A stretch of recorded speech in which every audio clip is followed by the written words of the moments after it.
نور على نور.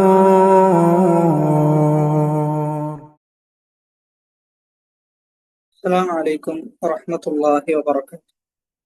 الحمد لله رب العالمين، والصلاة والسلام على رسوله الأمين وعلى آله وصحبه أجمعين، أما بعد فاتقوا الله يا عباد الله. അല്ലാഹു സുബ്ഹാനഹു വ തആലയുടെ വിധിവിലക്കുകളും നിയമനിർദ്ദേശങ്ങളുമെല്ലാം ജീവിതത്തിന്റെ രഹസ്യ പരസ്യ മേഖലകളിൽ കാത്തു സൂക്ഷിക്കുവാൻ കഠിനമായി പരിശ്രമിക്കണമേ എന്ന് സ്വന്തത്തെ മറക്കാതെ നിങ്ങൾ ഓരോരുത്തരെയും ഓർമ്മപ്പെടുത്തുകയാണ്, വസിയത്ത് ചെയ്യുകയാണ്. റബ്ബ് അനുഗ്രഹിക്കുമാറാകട്ടെ. ഇബ്നുൽ ഖയ്യിം റഹിമഹുല്ലാ രചിച്ച പ്രശസ്തമായ ഗ്രന്ഥം അദ്ദാഉ വദ്ദവാ എന്നതിന്റെ പഠന പരമ്പരയിലാണ് നമ്മളുള്ളത്. അൽഹംദുലില്ലാ, അതിന്റെ രണ്ടാമത്തെ ആമുഖത്തിലേക്കാണ് ഇന്ന് നമ്മൾ പ്രവേശിക്കാൻ ഉദ്ദേശിക്കുന്നത്. ആദ്യത്തെ ആമുഖത്തിൽ സൂചിപ്പിച്ച കാര്യങ്ങൾ ഒന്നുകൂടി ഓർമ്മപ്പെടുത്തുകയാണ്. ഇബ്നുൽ ഖയ്യിം റഹിമഹുല്ലാ എന്ന പണ്ഡിതനെ മനസ്സിലാക്കുമ്പോൾ അദ്ദേഹം ജീവിച്ച കാലഘട്ടത്തെ കൂടി മനസ്സിലാക്കൽ അനിവാര്യമാണ് എന്ന് സൂചിപ്പിക്കുകയുണ്ടായി. അതോടൊപ്പം തന്നെ അദ്ദേഹത്തിന്റെ കാലഘട്ടം മനസ്സിലാക്കുമ്പോൾ അതിൽ പ്രധാനമായും നമ്മൾ സൂചിപ്പിച്ചത് 3 ആക്രമണങ്ങളെ കുറിച്ചാണ്. ഒന്ന് താർത്താരികളുടെ ആക്രമണമാണ്, രണ്ടാമത്തേത് കുരിശ് യുദ്ധം, മൂന്നാമത്തേത് ഫ്രഞ്ചുകാരുടെ കടന്നുവരവ്. ശേഷം അദ്ദേഹത്തിന്റെ കാലഘട്ടത്തിലെ ദീനിയായ അവസ്ഥ എന്തായിരുന്നു, ദീനിയായ ചുറ്റുപാട് എന്തായിരുന്നു എന്നും വിശദീകരിക്കുകയുണ്ടായി. അതിൽ നമ്മൾ സൂചിപ്പിച്ചൊരു കാര്യമാണ്, ഒരുപാട് ഹറാമുകൾ അന്ന് നിലനിന്നിരുന്നു എന്ന്. ആളുകൾ മദ്യത്തിനൊക്കെ അടിമപ്പെട്ട്, മദ്യമൊക്കെ സർവ്വസാധാരണമാണ് എന്ന നിലക്ക് കണ്ടുകൊണ്ടിരുന്ന ഒരുപാട് ആളുകൾ ഉണ്ടായിരുന്നു. ആ സന്ദർഭത്തിൽ ദിമഷ്കിലെ പള്ളിയുടെ അടുത്ത് താമസിക്കുന്ന ചില ആളുകൾ ഹിജ്റ 758 അവർ കുറച്ച് ആളുകൾ ചെന്ന് മദ്യത്തിന്റെ കഷകങ്ങൾ, മദ്യം വിൽക്കുന്ന കടകൾ അത് പൊളിച്ചടക്കി അവിടെയുള്ള മദ്യങ്ങളൊക്കെ ഒഴിച്ചു കളയുന്ന ഒരു രംഗം ഇബ്നു കസീർ റഹിമഹുല്ലാ തന്റെ അൽ ബിദായത്തു വൻ നിഹായയിൽ ഉദ്ധരിക്കുന്നുണ്ട്. അതായത് തിന്മ വിരോധിക്കുക എന്ന് പറയുമ്പോൾ അതിന്റെ ഒന്നാമത്തെ പടി, അതിന്റെ ആദ്യത്തെ സ്റ്റെപ്പ് എന്നുള്ളത് കൈകൊണ്ട് എതിർക്കുക എന്നതാണ്. അതാണ് അവിടെയുള്ള ആളുകൾ ചെയ്തിരുന്നത്. കൈകൊണ്ട് എതിർക്കുക എന്ന് പറയുമ്പോൾ നമുക്ക് കൈകൊണ്ട് എതിർക്കാനുള്ള ഒരു അവസരമുണ്ട് എങ്കിൽ കൈകൊണ്ടാണ് എതിർക്കേണ്ടത് എന്നാണ്. അതാണ് ഈമാനിന്റെ ഏറ്റവും ഉന്നതമായ അടയാളത്തിൽപ്പെട്ടത്. ഒരാൾ ഹൃദയം കൊണ്ട് വെറുക്കുന്നു എങ്കിൽ അതുകൊണ്ട് ഈമാനിന്റെ ഏറ്റവും കുറവിനെയാണ് അറിയിക്കുന്നത് എന്ന്. എന്നാൽ അങ്ങനെയല്ല, ഒരാൾ കൈകൊണ്ട് തന്നെ തിന്മയെ തടുക്കുകയാണെങ്കിൽ അതവന്റെ ഈമാനിന്റെ ശക്തിയെയാണ് അറിയിക്കുന്നത്. അതോടൊപ്പം തന്നെ അന്ന് നിലനിന്നിരുന്ന തിന്മയാണ് സ്ത്രീകൾ വേശ്യാവൃത്തി ഒരു ജോലിയായി കണ്ടിരുന്ന ഒരവസ്ഥ അന്നും നിലനിന്നിരുന്നു എന്ന്. അതോടൊപ്പം ഇത്തരം തിന്മകൾക്ക് അമീറുമാരും പ്രോത്സാഹനം നൽകി. ഇത്തരം തിന്മകൾക്ക് അമീറുമാർ പ്രോത്സാഹനം നൽകുന്ന ഒരവസ്ഥാ വിശേഷമുണ്ടായി. ഇനി അദ്ദേഹത്തിന്റെ കാലഘട്ടത്തിലുണ്ടായിരുന്ന മറ്റൊരു തിന്മയാണ് മ്യൂസിക്കിന്റെ വ്യാപനം. മ്യൂസിക് എന്ന് പറയുമ്പോൾ നമ്മൾ ഇന്ന് കാണുന്ന രൂപത്തിലുള്ള മ്യൂസിക് അല്ല അന്ന് ഉള്ളത്, മറിച്ച് അതിന്റെ വേറൊരു വശമാണ് അന്ന് നിലനിന്നിരുന്നത്. അതായത് തബല പോലെ അങ്ങനെയുള്ള വാദ്യോപകരണങ്ങൾ ഉപയോഗിച്ചുകൊണ്ടുള്ള മ്യൂസിക്കുകൾ അന്നുണ്ടായിരുന്നു. അതിന് ശക്തമായി ഷെയ്ഖുൽ ഇസ്ലാം ഇബ്നുൽ ഖയ്യിം റഹിമഹുല്ലാ എതിർക്കുന്നുണ്ട്. അദ്ദേഹത്തിന്റെ ഇഗാസത്തുൽ ലഹ്ഫാൻ ഫി മസാഇദി ശൈത്താൻ എന്ന ഗ്രന്ഥത്തിൽ മ്യൂസിക്കിനെതിരെയുള്ള നല്ല വിമർശനം, എന്തുകൊണ്ട് മ്യൂസിക് എതിർക്കപ്പെടണം, അതിലുള്ള ഷർറുകൾ എന്തൊക്കെയാണ്, അതിലുള്ള തിന്മകൾ എന്തൊക്കെയാണ്, അത് കേട്ട് കഴിഞ്ഞാൽ ഉണ്ടാകുന്ന പ്രശ്നങ്ങൾ എന്തൊക്കെയാണ് എന്ന് സവിസ്തരം ആ ഗ്രന്ഥത്തിൽ അദ്ദേഹം വിശദീകരിക്കുന്നുണ്ട്. ഒരു മ്യൂസിക് കേൾക്കുന്ന ഒരാളെ സംബന്ധിച്ചിടത്തോളം എപ്പോഴും ഒരു സ്വപ്ന ലോകത്തായിരിക്കും അത്തരം ആളുകൾ ജീവിക്കുക. യഥാർത്ഥ ലോകത്തെക്കുറിച്ച് തിരിച്ചറിയാൻ സാധിക്കാതെ, യഥാർത്ഥ ലോകത്തിന്റെ പൾസ് മനസ്സിലാക്കി മുന്നോട്ട് പോകാൻ സാധിക്കാതെ എപ്പോഴും ഒരു സ്വപ്ന ലോകത്ത് ജീവിക്കുന്ന ഒരു അവസ്ഥാ വിശേഷം ഇത്തരം മ്യൂസിക്കുകളുടെ പിന്നിൽ പോകുന്ന ആളുകൾക്ക് ഉണ്ടാകും. എന്നാൽ അതേ സമയത്ത് അതിനെ മാറ്റിവെച്ച് വിശുദ്ധ ഖുർആനാണ് കേൾക്കുന്നത് എങ്കിൽ, വിശുദ്ധ ഖുർആനാണ് പാരായണം ചെയ്യുന്നതെങ്കിൽ വല്ലാത്ത മാറ്റം ഉണ്ടാകും. ഹൃദയത്തിന് സ്ഥൈര്യം ഉണ്ടാകും, സ്വഭാവത്തിൽ മാറ്റം ഉണ്ടാകും, ജീവിതത്തിന്റെ സമയങ്ങളിൽ നല്ല ബറക്കത്തും ഉണ്ടാകുന്ന. നാം മ്യൂസിക് കേട്ട് കഴിഞ്ഞാൽ ബറക്കത്ത് നഷ്ടപ്പെടും, ഖുർആനിനോടുള്ള താല്പര്യം നഷ്ടപ്പെടും. അങ്ങനെ ഒരുപാട് ഷർറുകൾ മ്യൂസിക് കേൾക്കുന്നതിലൂടെ ഉണ്ട്. ചില ആളുകളൊക്കെ അവർ തന്നെ പ്രയാസം പറയാറുണ്ട്, കേട്ട് കഴിഞ്ഞതിന് ശേഷം ജീവിതത്തിൽ ഒന്നും ഒരു ആക്റ്റീവായി ഒന്നും ചെയ്യാൻ സാധിക്കുന്നില്ല, എഫക്റ്റീവായി ഒന്നും ചെയ്യാൻ സാധിക്കാത്ത ഒരു അവസ്ഥ വരാറുണ്ട് എന്നൊക്കെ കേൾക്കുന്ന ആളുകൾ തന്നെ പറയാറുണ്ട്. അതുമാത്രമല്ല, മ്യൂസിക് ഇൻഡസ്ട്രിയെ കുറിച്ച് നമ്മൾ പഠിക്കാൻ തയ്യാറായി കഴിഞ്ഞാൽ അതിന്റെ ഉള്ളിൽ നടക്കുന്ന ഒരുപാട് പ്രശ്നങ്ങൾ, അതോടൊപ്പം തന്നെ എന്താണ് ഇത്തരം മ്യൂസിക് ഇൻഡസ്ട്രികൾ ലക്ഷ്യം വെക്കുന്നത് എന്നൊക്കെ നമുക്ക് മനസ്സിലാക്കാൻ പറ്റും. ചിലതൊക്കെ പിശാചിനെ സേവിച്ചുകൊണ്ടാണ് പല പാട്ടുകളും അവർ പാടുന്നുള്ളത്. ചിലതിന്റെ ഒക്കെ അർത്ഥങ്ങൾ പരിശോധിച്ചു കഴിഞ്ഞാൽ തനിച്ച ഷിർക്കുകളാണ്, തനിച്ച ഷിർക്കൻ വരികളാണ് അടങ്ങിയിട്ടുള്ളത്. ഇവിടെ മ്യൂസിക്കിനെ നമ്മൾ വളരെ ശക്തമായി എതിർക്കുമ്പോൾ ഒരു വിഭാഗം ആളുകൾ അതിൽ ഖിലാഫുണ്ട് എന്നൊക്കെ പറഞ്ഞ് അതിന്റെ ആ ഗാംഭീര്യത്തെ കുറക്കുന്ന ചില അഹ്ലുൽ അഹ്വ, ദേഹേച്ഛയുടെ ആളുകൾ നമുക്കിടയിൽ ഉണ്ട് എന്നതൊരു യാഥാർത്ഥ്യമാണ്. ഒരിക്കലും നമ്മൾ അത്തരം ദേഹേച്ഛകളുടെ പിന്നിൽ പോകരുത്, അവരുടെ ദുർവ്യാഖ്യാനങ്ങളിൽ നമ്മൾ അകപ്പെട്ടു പോകുന്ന അവസ്ഥയുണ്ടാകരുത്.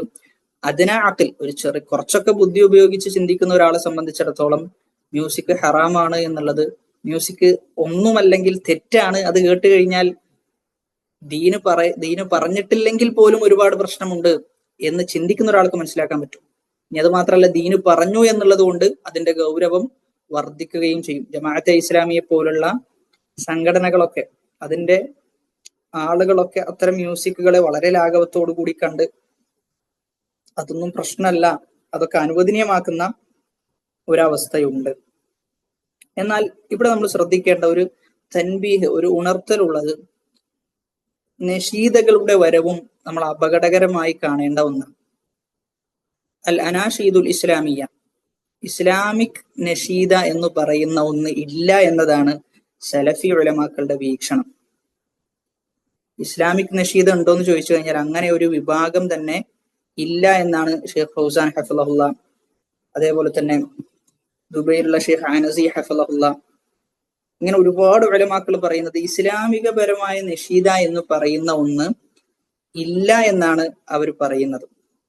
അപ്പൊ അതുകൊണ്ട് തന്നെ നഷീദ കേൾക്കൽ പ്രോത്സാഹിപ്പിക്കപ്പെട്ടതല്ല എന്നാണ് നമ്മൾ മനസ്സിലാക്കേണ്ടത്. പലപ്പോഴും ഇത്തരം നഷീദകൾക്ക് പിന്നിൽ പോയി അവസാനം ഖുർആനിനോടുള്ള താല്പര്യം കുറയുന്ന അവസ്ഥകൾ ഉണ്ടാകാറുണ്ട്.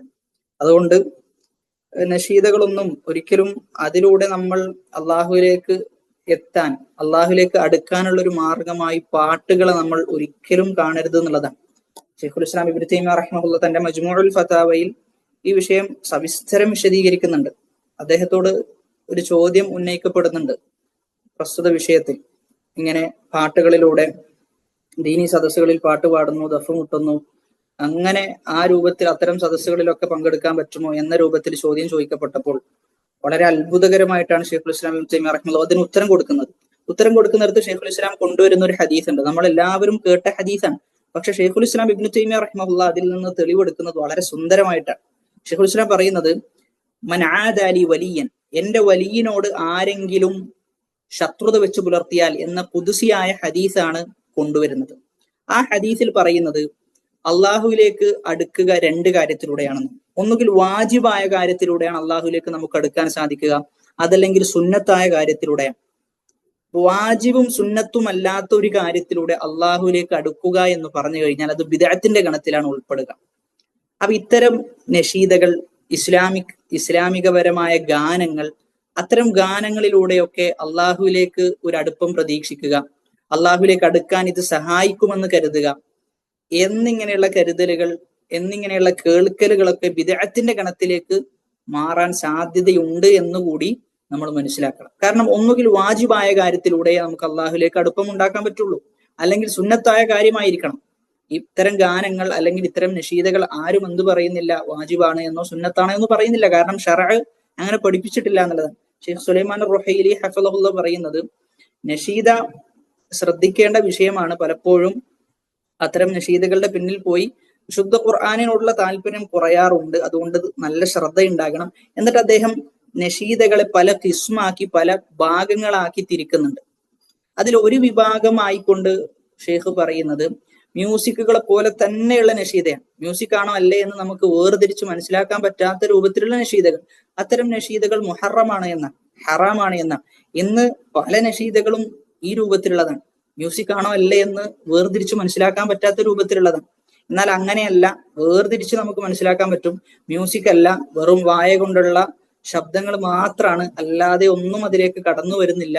മ്യൂസിക്കിനോട് ഒരു രൂപത്തിലും താരതമ്യമില്ല എങ്കിൽ അത്തരം കാര്യങ്ങൾ കേൾക്കുന്നതിൽ പ്രശ്നമില്ല. എന്നാൽ അതേ സമയത്ത് അതൊക്കെ ഒരുപാട് സമയം കേട്ടിരിക്കുക, അതിലൂടെ അള്ളാഹുവിലേക്ക് പ്രീതി കാംക്ഷിക്കുക, അള്ളാഹുവിലേക്ക് അടുക്കാൻ ഇത്തരം കാര്യങ്ങളൊക്കെ സഹായിക്കുമെന്ന് വിചാരിക്കുകയാണെങ്കിൽ അത് ബിദ്അത്തിന്റെ ഗണത്തിൽ ഉൾപ്പെടും എന്ന് ഷെയ്ഖ് സുലൈമാൻ റുഹൈലി ഹഫിളുള്ളയും പറഞ്ഞിട്ടുണ്ട്. പറഞ്ഞതിന്റെ ചുരുക്കം, നമ്മൾ അള്ളാഹുവിലേക്ക് അടുക്കാൻ ശ്രമിക്കേണ്ടത് വാജിബായ കാര്യത്തിലൂടെയും സുന്നത്തായ കാര്യത്തിലൂടെയുമാണ്. അതായത് ഖുർആനിലൂടെയും സുന്നത്തിലൂടെയും മാത്രമേ അള്ളാഹുവിലേക്ക് നമുക്ക് അടുക്കാൻ സാധിക്കുകയുള്ളൂ എന്നാണ് പറഞ്ഞതിന്റെ ചുരുക്കം. ഇവിടെ തന്നെ ഷെയ്ഖ് ഇബ്നു ഉസൈമീൻ റഹിമഹുല്ലാഹ് പറയുന്നത്, ഒരാൾ മ്യൂസിക്കിന് അടിമപ്പെട്ട ആളാണ്, മ്യൂസിക്കിന് അങ്ങേയറ്റം അടിമപ്പെട്ട് അതിൽ നിന്ന് കയറാൻ പറ്റാത്ത രൂപത്തിൽ അതുകൊണ്ട് പരീക്ഷിക്കപ്പെട്ട വ്യക്തിയാണെങ്കിൽ അത്തരം വ്യക്തികൾക്ക് ആ പരീക്ഷണത്തിൽ നിന്ന് രക്ഷപ്പെടുക എന്നതിനു വേണ്ടിയിട്ട് എന്ത് ചെയ്യാം, ഇത്തരം നശീദകൾ കേൾക്കാം എന്ന് പറയുന്നുണ്ട്. അത്തരം ആളുകൾക്ക് മാത്രം. അങ്ങനെ പരീക്ഷിക്കപ്പെട്ട് ഒരു നിലക്കും അതിൽ നിന്ന് പിന്മാറാൻ സാധിക്കാത്ത രൂപത്തിൽ വീണ്ടും വീണ്ടും ആ തിന്മയിലേക്ക് പോകുന്ന അവസ്ഥ ഉണ്ടെങ്കിൽ അവർക്കൊരു ബദലായി, ഒരു പകരമായിട്ട് ഇത്തരം നശീദകൾ, അത് മ്യൂസിക് പോലെയുള്ളതാണെങ്കിൽ പോലും പ്രശ്നമില്ല, എന്നാൽ അത് തന്നെ ഒഴിവാക്കുകയാണ് ചെയ്യേണ്ടത് എന്നാണ് ഉലമാക്കൾ ഈ വിഷയത്തിൽ പറഞ്ഞു വെക്കുന്നത്. ചുരുക്കി പറഞ്ഞു കഴിഞ്ഞാൽ, നമുക്ക് തസ്കിയത്ത് ലഭിക്കുക, നമ്മുടെ മനസ്സിന് സമാധാനം ലഭിക്കുക, നമ്മുടെ ഹൃദയത്തിന് ശാന്തി ലഭിക്കുക, എല്ലാം ഖുർആനിലൂടെയും സുന്നത്തിലൂടെയുമാണ്. ഖുർആനിലൂടെയും സുന്നത്തിലൂടെയുമാണ് സഹാബത്തിന് തസ്കിയത്ത് ലഭിച്ചിട്ടുള്ളത്. അതുകൊണ്ട് സഹാബാക്കൾക്ക് ലഭിച്ച തസ്കിയത്ത് നമുക്ക് ലഭിക്കണമെങ്കിൽ അത് ഖുർആനിലൂടെയും സുന്നത്തിലൂടെയുമേ ലഭിക്കുകയുള്ളൂ. അല്ലാത്തൊരു മാർഗം നമ്മൾ സ്വീകരിച്ചു കഴിഞ്ഞാൽ ആ രീതി തന്നെ തെറ്റാണ്. അങ്ങനെ സ്വീകരിക്കുക എന്ന രീതി തന്നെ തെറ്റായിട്ടാണ് നമ്മൾ മനസ്സിലാക്കേണ്ടത്. അത് മ്യൂസിക്കിനെ പറഞ്ഞ സന്ദർഭത്തിൽ നമ്മുടെ കാലഘട്ടത്തിൽ ഇന്ന് പ്രചരിക്കുന്ന ഒന്നായതുകൊണ്ട് സാന്ദർഭികമായി ഒരു ഉണർത്തൽ എന്ന നിലക്കാണ് സൂചിപ്പിച്ചത്. ഇബ്നുൽ ഖയ്യിം റഹിമഹുള്ളയുടെ ഒരുപാട് സേവനങ്ങളുണ്ട്. ആ സേവനങ്ങളിൽ പെട്ടതാണ് ഈ പറഞ്ഞ ഇഗാസത്തുൽ ലഹ്ഫാൻ എന്ന കൃതി. ആ ഗ്രന്ഥം ഇൻഷാ അല്ലാഹ് നമ്മൾ വായിക്കേണ്ട പുസ്തകമാണ്. അതായത് ഷെയ്ത്താനിന്റെ കെണികൾ, ഷെയ്ത്താൻ എങ്ങനെയൊക്കെയാണ് മനുഷ്യനെ പഴപ്പിക്കുന്നത്, ഏതൊക്കെ രൂപത്തിലാണ് ഷെയ്ത്താനിന്റെ കെണികൾ എന്ന് വളരെ വിശദമായി 2 വാള്യങ്ങളിൽ അദ്ദേഹം അത് വിശദീകരിക്കുന്നുണ്ട്. ഇനി ഇവിടെ തന്നെ നമ്മൾ മനസ്സിലാക്കേണ്ടത്, ഷെയ്ഖുൽ ഇസ്ലാം ഇബ്നുൽ ഖയ്യിം റഹിമഹുള്ളയുടെ അൽ ഹാലത്തുൽ ഇജ്തിമാഇയ്യ ഫി അസ്രിൽ ഇമാം ഇബ്നുൽ ഖയ്യിം, ഇബ്നുൽ ഖയ്യിം റഹിമഹുള്ളയുടെ തങ്ങൾ ജീവിക്കുന്ന ആ നാട്ടിലെ സാമൂഹികപരമായ ചുറ്റുപാട് എന്ത് എന്നുള്ളതാണ് വിശദീകരിക്കാൻ ഉദ്ദേശിക്കുന്നത്. അതായത് ഒരു സമൂഹത്തിൽ മാറ്റം ഉണ്ടാകണമെങ്കിൽ അവിടെ യഥാർത്ഥമായ നിലക്ക് ഇസ്ലാമികപരമായ അധ്യാപനങ്ങൾ നടപ്പിലാക്കപ്പെടണം. എത്ര കണ്ട് ഇസ്ലാമിക അധ്യാപനങ്ങൾ നടപ്പിലാക്കപ്പെടുന്നു അത്ര കണ്ട് സമൂഹത്തിന് സമാധാനം ഉണ്ടാകും, അഭിവൃദ്ധി ഉണ്ടാകും, നന്മയുണ്ടാകും, നിർഭയത്വം ഉണ്ടാകും. ഇസ്ലാം എത്ര കണ്ട് അവിടെ പ്രാവർത്തികമാക്കപ്പെടുന്നുവോ അതിനനുസരിച്ച് അനാചാരങ്ങൾ അതില്ലാതാകുന്ന അവസ്ഥ ഉണ്ടാകും. അതേപോലെ തന്നെ മോശമായ അനുഷ്ഠാനങ്ങൾ അതൊക്കെ സമൂഹത്തിൽ നിന്ന് എടുത്തു മാറ്റപ്പെടും. യഥാർത്ഥ നിലക്ക് സലഫിയത്ത് പാലിച്ചു കൊണ്ടൊരു നാട് മുന്നോട്ട് പോവുകയാണെങ്കിൽ ആ നാട്ടിൽ ഒരുപാട് മാറ്റങ്ങൾ ഉണ്ടാകുമെന്നത് തീർച്ചയാണ്. നമ്മൾ തന്നെ ഒന്ന് ആലോചിച്ച് നോക്കൂ. നമ്മുടെ ഒരു ചെറിയ പ്രദേശം എല്ലാ ആളുകളും നല്ല സലഫിയത്ത് പാലിച്ച് ജീവിക്കുന്ന ആളുകളാണെങ്കിൽ വല്ലാത്തൊരു മാറ്റം ആ നാട്ടിൽ ഉണ്ടാകും. ആ നാട്ടിൽ താമസിക്കുന്ന ഓരോ ആളുകൾക്കും വലിയ മാറ്റങ്ങൾ ഉണ്ടാകുമെന്ന് മാത്രമല്ല, ജനിക്കുന്ന ചെറിയ കുട്ടികൾക്ക് പോലും അത്തരം മാറ്റങ്ങൾ അവരിലേക്ക് വരെ അറിയാതെ വന്നു ചേരുമെന്ന് തീർച്ചയാണ്. കാരണം ചുറ്റുപാട് അത്രയും നല്ല ചുറ്റുപാടായതുകൊണ്ടാണ്. അതുകൊണ്ട് എത്ര കണ്ട് ഇസ്ലാമിക മൂല്യങ്ങൾ കാത്തു സൂക്ഷിക്കുന്നുവോ അത്ര കണ്ട് ഒരു നാട് നന്നാകും. എന്നാൽ അവിടെ യുദ്ധത്തിന്റെ സാഹചര്യം ഉണ്ടായതുകൊണ്ട് തന്നെ ഒരുപാട് ആളുകൾ സിനിമയിലേക്ക് പോകുന്ന അവസ്ഥയുണ്ടാകുന്നു. ഇസ്ലാമിന്റെ അധ്യാപനങ്ങൾ യഥാർത്ഥമായ നിലക്ക് പാലിക്കപ്പെടാത്ത അവസ്ഥയുണ്ടാകുന്നു. അതുകൊണ്ട് തന്നെ സാമൂഹിക ചുറ്റുപാട് വളരെ മോശമായിരുന്നു. ഇബ്നുൽ ഖയ്യിം റഹിമഹുള്ളയുടെ സാമൂഹിക ചുറ്റുപാട് എന്നത് വളരെ മോശമായ അവസ്ഥയിലായിരുന്നു. സമൂഹത്തിലെ ആളുകളെ പരിശോധിച്ച് നോക്കിക്കഴിഞ്ഞാൽ പല ശ്രേണികളായിട്ടാണ്, പല കാറ്റഗറികളായിട്ടാണ് ആളുകൾ ഉണ്ടായിരുന്നത്. അതിൽ ഒന്നാമത്തെ കാറ്റഗറി അമീറുമാരാണ്, രാജാക്കന്മാരും ഭരണാധികാരികളുമാണ്. അവരാണ് ആ നാട്ടിലെ പ്രധാനപ്പെട്ട സ്വത്ത് കൈക്കലാക്കിയിരുന്നത് എന്നാണ്. അവരുടെ കീഴിലുള്ള പാവപ്പെട്ട ഒരുപാട് ആളുകളുണ്ട്, പ്രജകളായ ആളുകളുണ്ട്, നാട്ടിൽ താമസിക്കുന്ന സാധാരണക്കാരുണ്ട്, ഉലമാക്കളുണ്ട്, ഫുഖഹാക്കളുണ്ട്. ഇവരൊക്കെ വളരെ ദാരിദ്ര്യത്തിൽ ജീവിക്കുമ്പോൾ ഈ പറയുന്ന ഉമറാക്കളൊക്കെ വളരെ അഭിവൃദ്ധിയിലായിരുന്നു ജീവിച്ചിരുന്നത് എന്നാണ്. അവരുടെ താഴേക്കിടയിലുള്ള ആളുകളെ സഹായിക്കുവാനോ അവർക്ക് ഇഹ്സാൻ ചെയ്യുവാനോ അവർ തയ്യാറായിട്ടില്ല. സൈഫുദ്ദീൻ ബഷ്തഖ് എന്ന് പറയുന്ന അമീർ, അദ്ദേഹത്തിനൊക്കെ കോടികളായിരുന്നു ആസ്തി ഉണ്ടായിരുന്നത് എന്നാണ്. എന്നാൽ അതേ സന്ദർഭത്തിൽ കീഴിലുള്ള പ്രജകൾ അവർ വല്ലാത്ത പ്രയാസം അനുഭവിച്ചുകൊണ്ടാണ് അവരുടെ ജീവിതം മുന്നോട്ട് കൊണ്ടുപോയിരുന്നത്. രണ്ടാമത്തേത്, അവിടെയുള്ള സാമൂഹിക അവസ്ഥ എന്ന് പറയുന്നത് ഒരുപാട് ആക്രമണം കീഴിലുള്ള പ്രജകളോട്, കീഴിലുള്ള നാട്ടിലെ സാധാരണക്കാരോട് അന്നത്തെ അമീറുമാര് ചെയ്തിരുന്നു എന്നാണ്. അതിൽപ്പെട്ടതാണ് ടാക്സ് വർദ്ധിപ്പിക്കുക. എന്തെങ്കിലും വസ്തുക്കൾ വാങ്ങുന്ന സന്ദർഭത്തിൽ ആ വസ്തുക്കൾക്ക് അമിതമായ പണം ഈടാക്കുക. അതോടൊപ്പം തന്നെ ജുമാദുൽ ഊലയിലെ ഹിജറ 711 വർഷം ആർക്കൊക്കെയാണോ കുതിരയുള്ളത് അവർക്ക് 500 ദിർഹമാണ് ടാക്സ് ആയി അടക്കണം എന്ന് പറയുന്നത്. ഏകദേശം 1500 കുതിരപ്പടയാളികൾക്ക്, ഒരു കുതിരയുള്ള ആളുകൾക്ക് 500 ദിർഹം എന്ത് ചെയ്യണം, കൊടുക്കണം എന്ന നിലക്ക് ടാക്സ് നടപ്പിൽ വരുത്തുന്ന അവസ്ഥ ഉണ്ടായതാണ്. അങ്ങനെ ജനങ്ങൾ ബുദ്ധിമുട്ടി ആകെ പ്രയാസത്തിലായി. ഇബ്നു കസീർ റഹ്മത്തുള്ളാഹി പറയുന്നുണ്ട്, ഹിജ്റ വർഷം 745 അഹ്മദ് അസ്സറഈ റഹിമഹുല്ല അദ്ദേഹം സുൽത്താന്റെ അടുക്കൽ പോകുന്നു, രാജാവിന്റെ അടുക്കൽ പോകുന്നു. എന്നിട്ട് ഈ പറയുന്ന കാര്യങ്ങളൊക്കെ കുറക്കാൻ വേണ്ടി ആവശ്യപ്പെടുന്നുണ്ട് എന്നുള്ളതാണ്. അങ്ങനെ അദ്ദേഹം എന്ത് ചെയ്യുന്നുണ്ട്, അത് കുറച്ചു കൊടുക്കുകയും ചെയ്യുന്നുണ്ട്. ഇങ്ങനെ ഒരുപാട് മോശമായ സമ്പ്രദായങ്ങൾ തന്റെ നാട്ടിൽ നിലനിന്നിരുന്നു എന്നാണ്. അതിൽ പ്രധാനപ്പെട്ടതാണ് ഇപ്പൊ സൂചിപ്പിച്ചത്. അതോടൊപ്പം തന്നെ കൈക്കൂലി വാങ്ങി ആ കൈക്കൂലി മൂലം എന്ത് ചെയ്യുക, സ്ഥാനങ്ങളിലേക്ക് എത്തിച്ചേരുക, സ്ഥാനമാനങ്ങളോട് അമിതമായ താല്പര്യം, അത് നേടിയെടുക്കാൻ വേണ്ടി കൈക്കൂലി കൊടുക്കുക, ഇങ്ങനെയുള്ള ഒരു അവസ്ഥയും അന്ന് ഉണ്ടായിരുന്നു എന്നാണ്. ഇത് ഷെയ്ഖുൽ ഇസ്ലാം ഇബ്നു തൈമിയ്യ റഹ്മഹുള്ളയുടെ വരവോടുകൂടി അദ്ദേഹം അതിനെതിരെ ശക്തമായി സംസാരിക്കുകയും അങ്ങനെ അത് നിർത്തലാക്കപ്പെട്ടു എന്ന്. ഇന്ന് തന്നെ നോക്കൂ, സ്ഥാനമാനങ്ങൾക്ക് വേണ്ടി എന്തൊക്കെയാണ് ആളുകൾ ചെയ്തു കൂട്ടുന്നത്. അതാണ് റസൂലുള്ളാഹി സ്വല്ലല്ലാഹു അലൈഹി വസല്ലമ പറഞ്ഞത്, 2 കാര്യങ്ങൾ ഒരു മനുഷ്യന്റെ ദീനിനെ നശിപ്പിക്കുന്ന. എങ്ങനെ നശിപ്പിക്കും? നബി സല്ലല്ലാഹു അലൈഹി വസല്ലമ അതിന് ഉദാഹരണം പറയുന്നത്, ചെന്നായ കൂട്ടങ്ങൾക്കിടയിൽ ഒരു ആട് ചെന്നു കഴിഞ്ഞാൽ ആ ആടിന്റെ അവസ്ഥ എന്തായിരിക്കുമോ അതുപോലെയാണ് ഒരു മനുഷ്യന്റെ ദീനിനെ നശിപ്പിക്കുന്ന 2 കാര്യങ്ങളാണ്. അതിലൊന്ന് സ്ഥാനമാനവും മറ്റൊന്ന് പണവുമാണ് എന്ന്. സ്ഥാനമാനം അത് കിട്ടണമെന്നൊരു ത്വര മനസ്സിൽ വന്നു കഴിഞ്ഞാൽ പിന്നെ എന്തും ചെയ്യാൻ തയ്യാറാകുന്ന, ദീന് തന്നെ ഒഴിവാക്കാൻ തയ്യാറാകുന്ന അവസ്ഥാവിശേഷം ഉണ്ടാകും. എത്ര ആളുകളാണ് സ്ഥാനമാനത്തിനു വേണ്ടി മനസ്സിലാക്കിയ സത്യം, ഉൾക്കൊണ്ട ആദർശം, ആ ആദർശം വിറ്റഴിച്ച് സ്ഥാനമാനത്തിനു വേണ്ടി എന്ത് ചെയ്യുന്നു, സ്വന്തം ആദർശം വിറ്റ് സ്വന്തം ദീന് വിറ്റ് ആ സ്ഥാനമാനം കൈക്കലാക്കാൻ. ഒരുപാട് സംഭവങ്ങൾ, ഒരുപാട് ജീവിച്ചിരിക്കുന്ന ഒരുപാട് അനുഭവങ്ങൾ നമുക്ക് അത്തരം വിഷയത്തിൽ പറയാൻ പറ്റും. അതുകൊണ്ട് തന്നെ നമ്മൾ ഏറ്റവും പേടിയോട് കൂടിയിട്ടാണ് സ്ഥാനമാനങ്ങളെ കാണേണ്ടത്. സഹാബാക്കൾ ആ രൂപത്തിലായിരുന്നു കണ്ടിരുന്നതാണ്. ഉമർ ഇബ്നുൽ ഖത്താബ് റളിയല്ലാഹു അൻഹു അദ്ദേഹം ഖിലാഫത്ത് ഏറ്റെടുത്തിട്ട് ജനങ്ങളോട് പറയുന്ന ഖുതുബ എന്താ? വളരെ വികാരഭരിതനായിക്കൊണ്ടാണ് അദ്ദേഹം സംസാരിക്കുന്നത്. അദ്ദേഹമാണ് പറയുന്നത്, യൂഫ്രട്ടീസ് നദിയിൽ ഒരു ചെറിയ ആടെങ്ങാനും മരിച്ചു വീണിട്ടുണ്ട് എന്ന ഒരു വാർത്ത അങ്ങനെ എന്റെ അടുക്കിലേക്ക് അത് ലഭിക്കുകയാണെങ്കിൽ റബ്ബേ, ആ ആടിനെ കുറിച്ച് ഞാൻ ചോദ്യം ചെയ്യപ്പെടുമല്ലോ എന്നാണ് ഉമർ റളിയല്ലാഹു അൻഹു ആലോചിച്ചിരുന്നതാണ്. കാരണം തന്റെ കീഴിലുള്ള ഒരു മൃഗാണ്, ആ മൃഗത്തിന് പോലും ലഭിക്കേണ്ട ഭക്ഷണം ലഭിക്കാതെ പോകരുത് എന്നുള്ള തന്റെ അമിതമായ നീതിബോധമാണ് ഉമർ റളിയല്ലാഹു അൻഹുവിനെ അത് പറയാൻ പ്രേരിപ്പിച്ചിരുന്നത്. ഉമർ റളിയല്ലാഹു അൻഹുവിന്റെ ഖിലാഫത്തിലെ പ്രധാനപ്പെട്ട ഒരു സംഭവമാണ് രാത്രിയുള്ള തന്റെ നടത്തം. രാത്രി എന്ത് ചെയ്യും, ഓരോ വീടിന്റെ ഇടയിലൂടെയും ഉമർ റളിയല്ലാഹു അൻഹു നടക്കും. എന്തിനു വേണ്ടി? എന്തെങ്കിലും പ്രശ്നം, ആരെങ്കിലും ഭക്ഷണം കഴിക്കാത്ത ഒരു അവസ്ഥയുണ്ടോ, ഇതൊക്കെ പരിശോധിക്കാൻ വേണ്ടിയിട്ട് എന്ത് ചെയ്തിരുന്നു, അദ്ദേഹം അങ്ങനെ രാത്രി നടന്നിരുന്നു എന്നുള്ളതാണ്. അതായത് ഒരു ഖലീഫയുടെ വിശേഷണത്തെ കുറിച്ചാണ് പറയുന്നത്, ഒരു ഖലീഫ എങ്ങനെ ആകണം എന്നതിനെ കുറിച്ചാണ് പറയുന്നത്. മറ്റൊന്ന്, തന്ത്രങ്ങൾ പ്രയോഗിക്കുന്ന അവസ്ഥ ആ കാലഘട്ടത്തിൽ കൂടുതലായിരുന്നു എന്നാണ്. തന്ത്രങ്ങൾ പ്രയോഗിക്കുക എന്ന് പറയുമ്പോൾ ദീന് വെച്ചുകൊണ്ട് തന്ത്രങ്ങൾ പ്രയോഗിക്കാൻ പറ്റും. മസ്അലകൾ മനസ്സിലാക്കിയ ചില ആളുകൾ തന്ത്രം പ്രയോഗിക്കാറുണ്ട്. പലപ്പോഴും തന്ത്രങ്ങൾ പ്രയോഗിക്കാറുള്ളത് കുറച്ചും കൂടി പഠിച്ച ആളുകളാണ്. പഠിക്കാത്ത ആളുകൾ, അവരെ സംബന്ധിച്ചിടത്തോളം നല്ല പേടി അവർക്ക് പല വിഷയത്തിലുണ്ടാകും. അതേ സന്ദർഭത്തിൽ കുറച്ചൊക്കെ മസ്അലകൾ മനസ്സിലാക്കിയ ആളുകൾ തന്ത്രം പ്രയോഗിക്കുന്ന ഒരു അവസ്ഥ ഉണ്ടാകാറുണ്ട്. അത് അപകടകരമാണ്.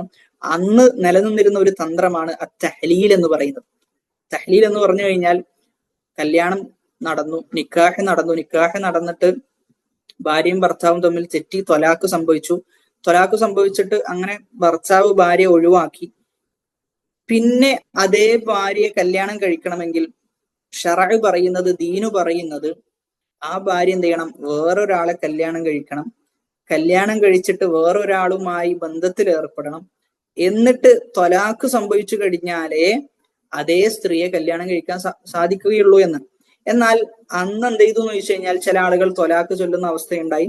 എന്നാൽ വീണ്ടും അതേ സ്ത്രീയെ കല്യാണം കഴിക്കണം എന്ന് തോന്നുന്നു. അപ്പോൾ അവരെന്ത് ചെയ്യുന്നു? തഹ്ലീൽ എന്ന സംഭവത്തിലേക്ക് മാറാണ്. തഹ്ലീൽ എന്ന് പറഞ്ഞു കഴിഞ്ഞാൽ അന്ന് ചില കേന്ദ്രങ്ങൾ ഉണ്ടായിരുന്നു എന്നാണ്. ഹലാലാക്കി കൊടുക്കുക എന്നാണ് അതിന്റെ അർത്ഥം.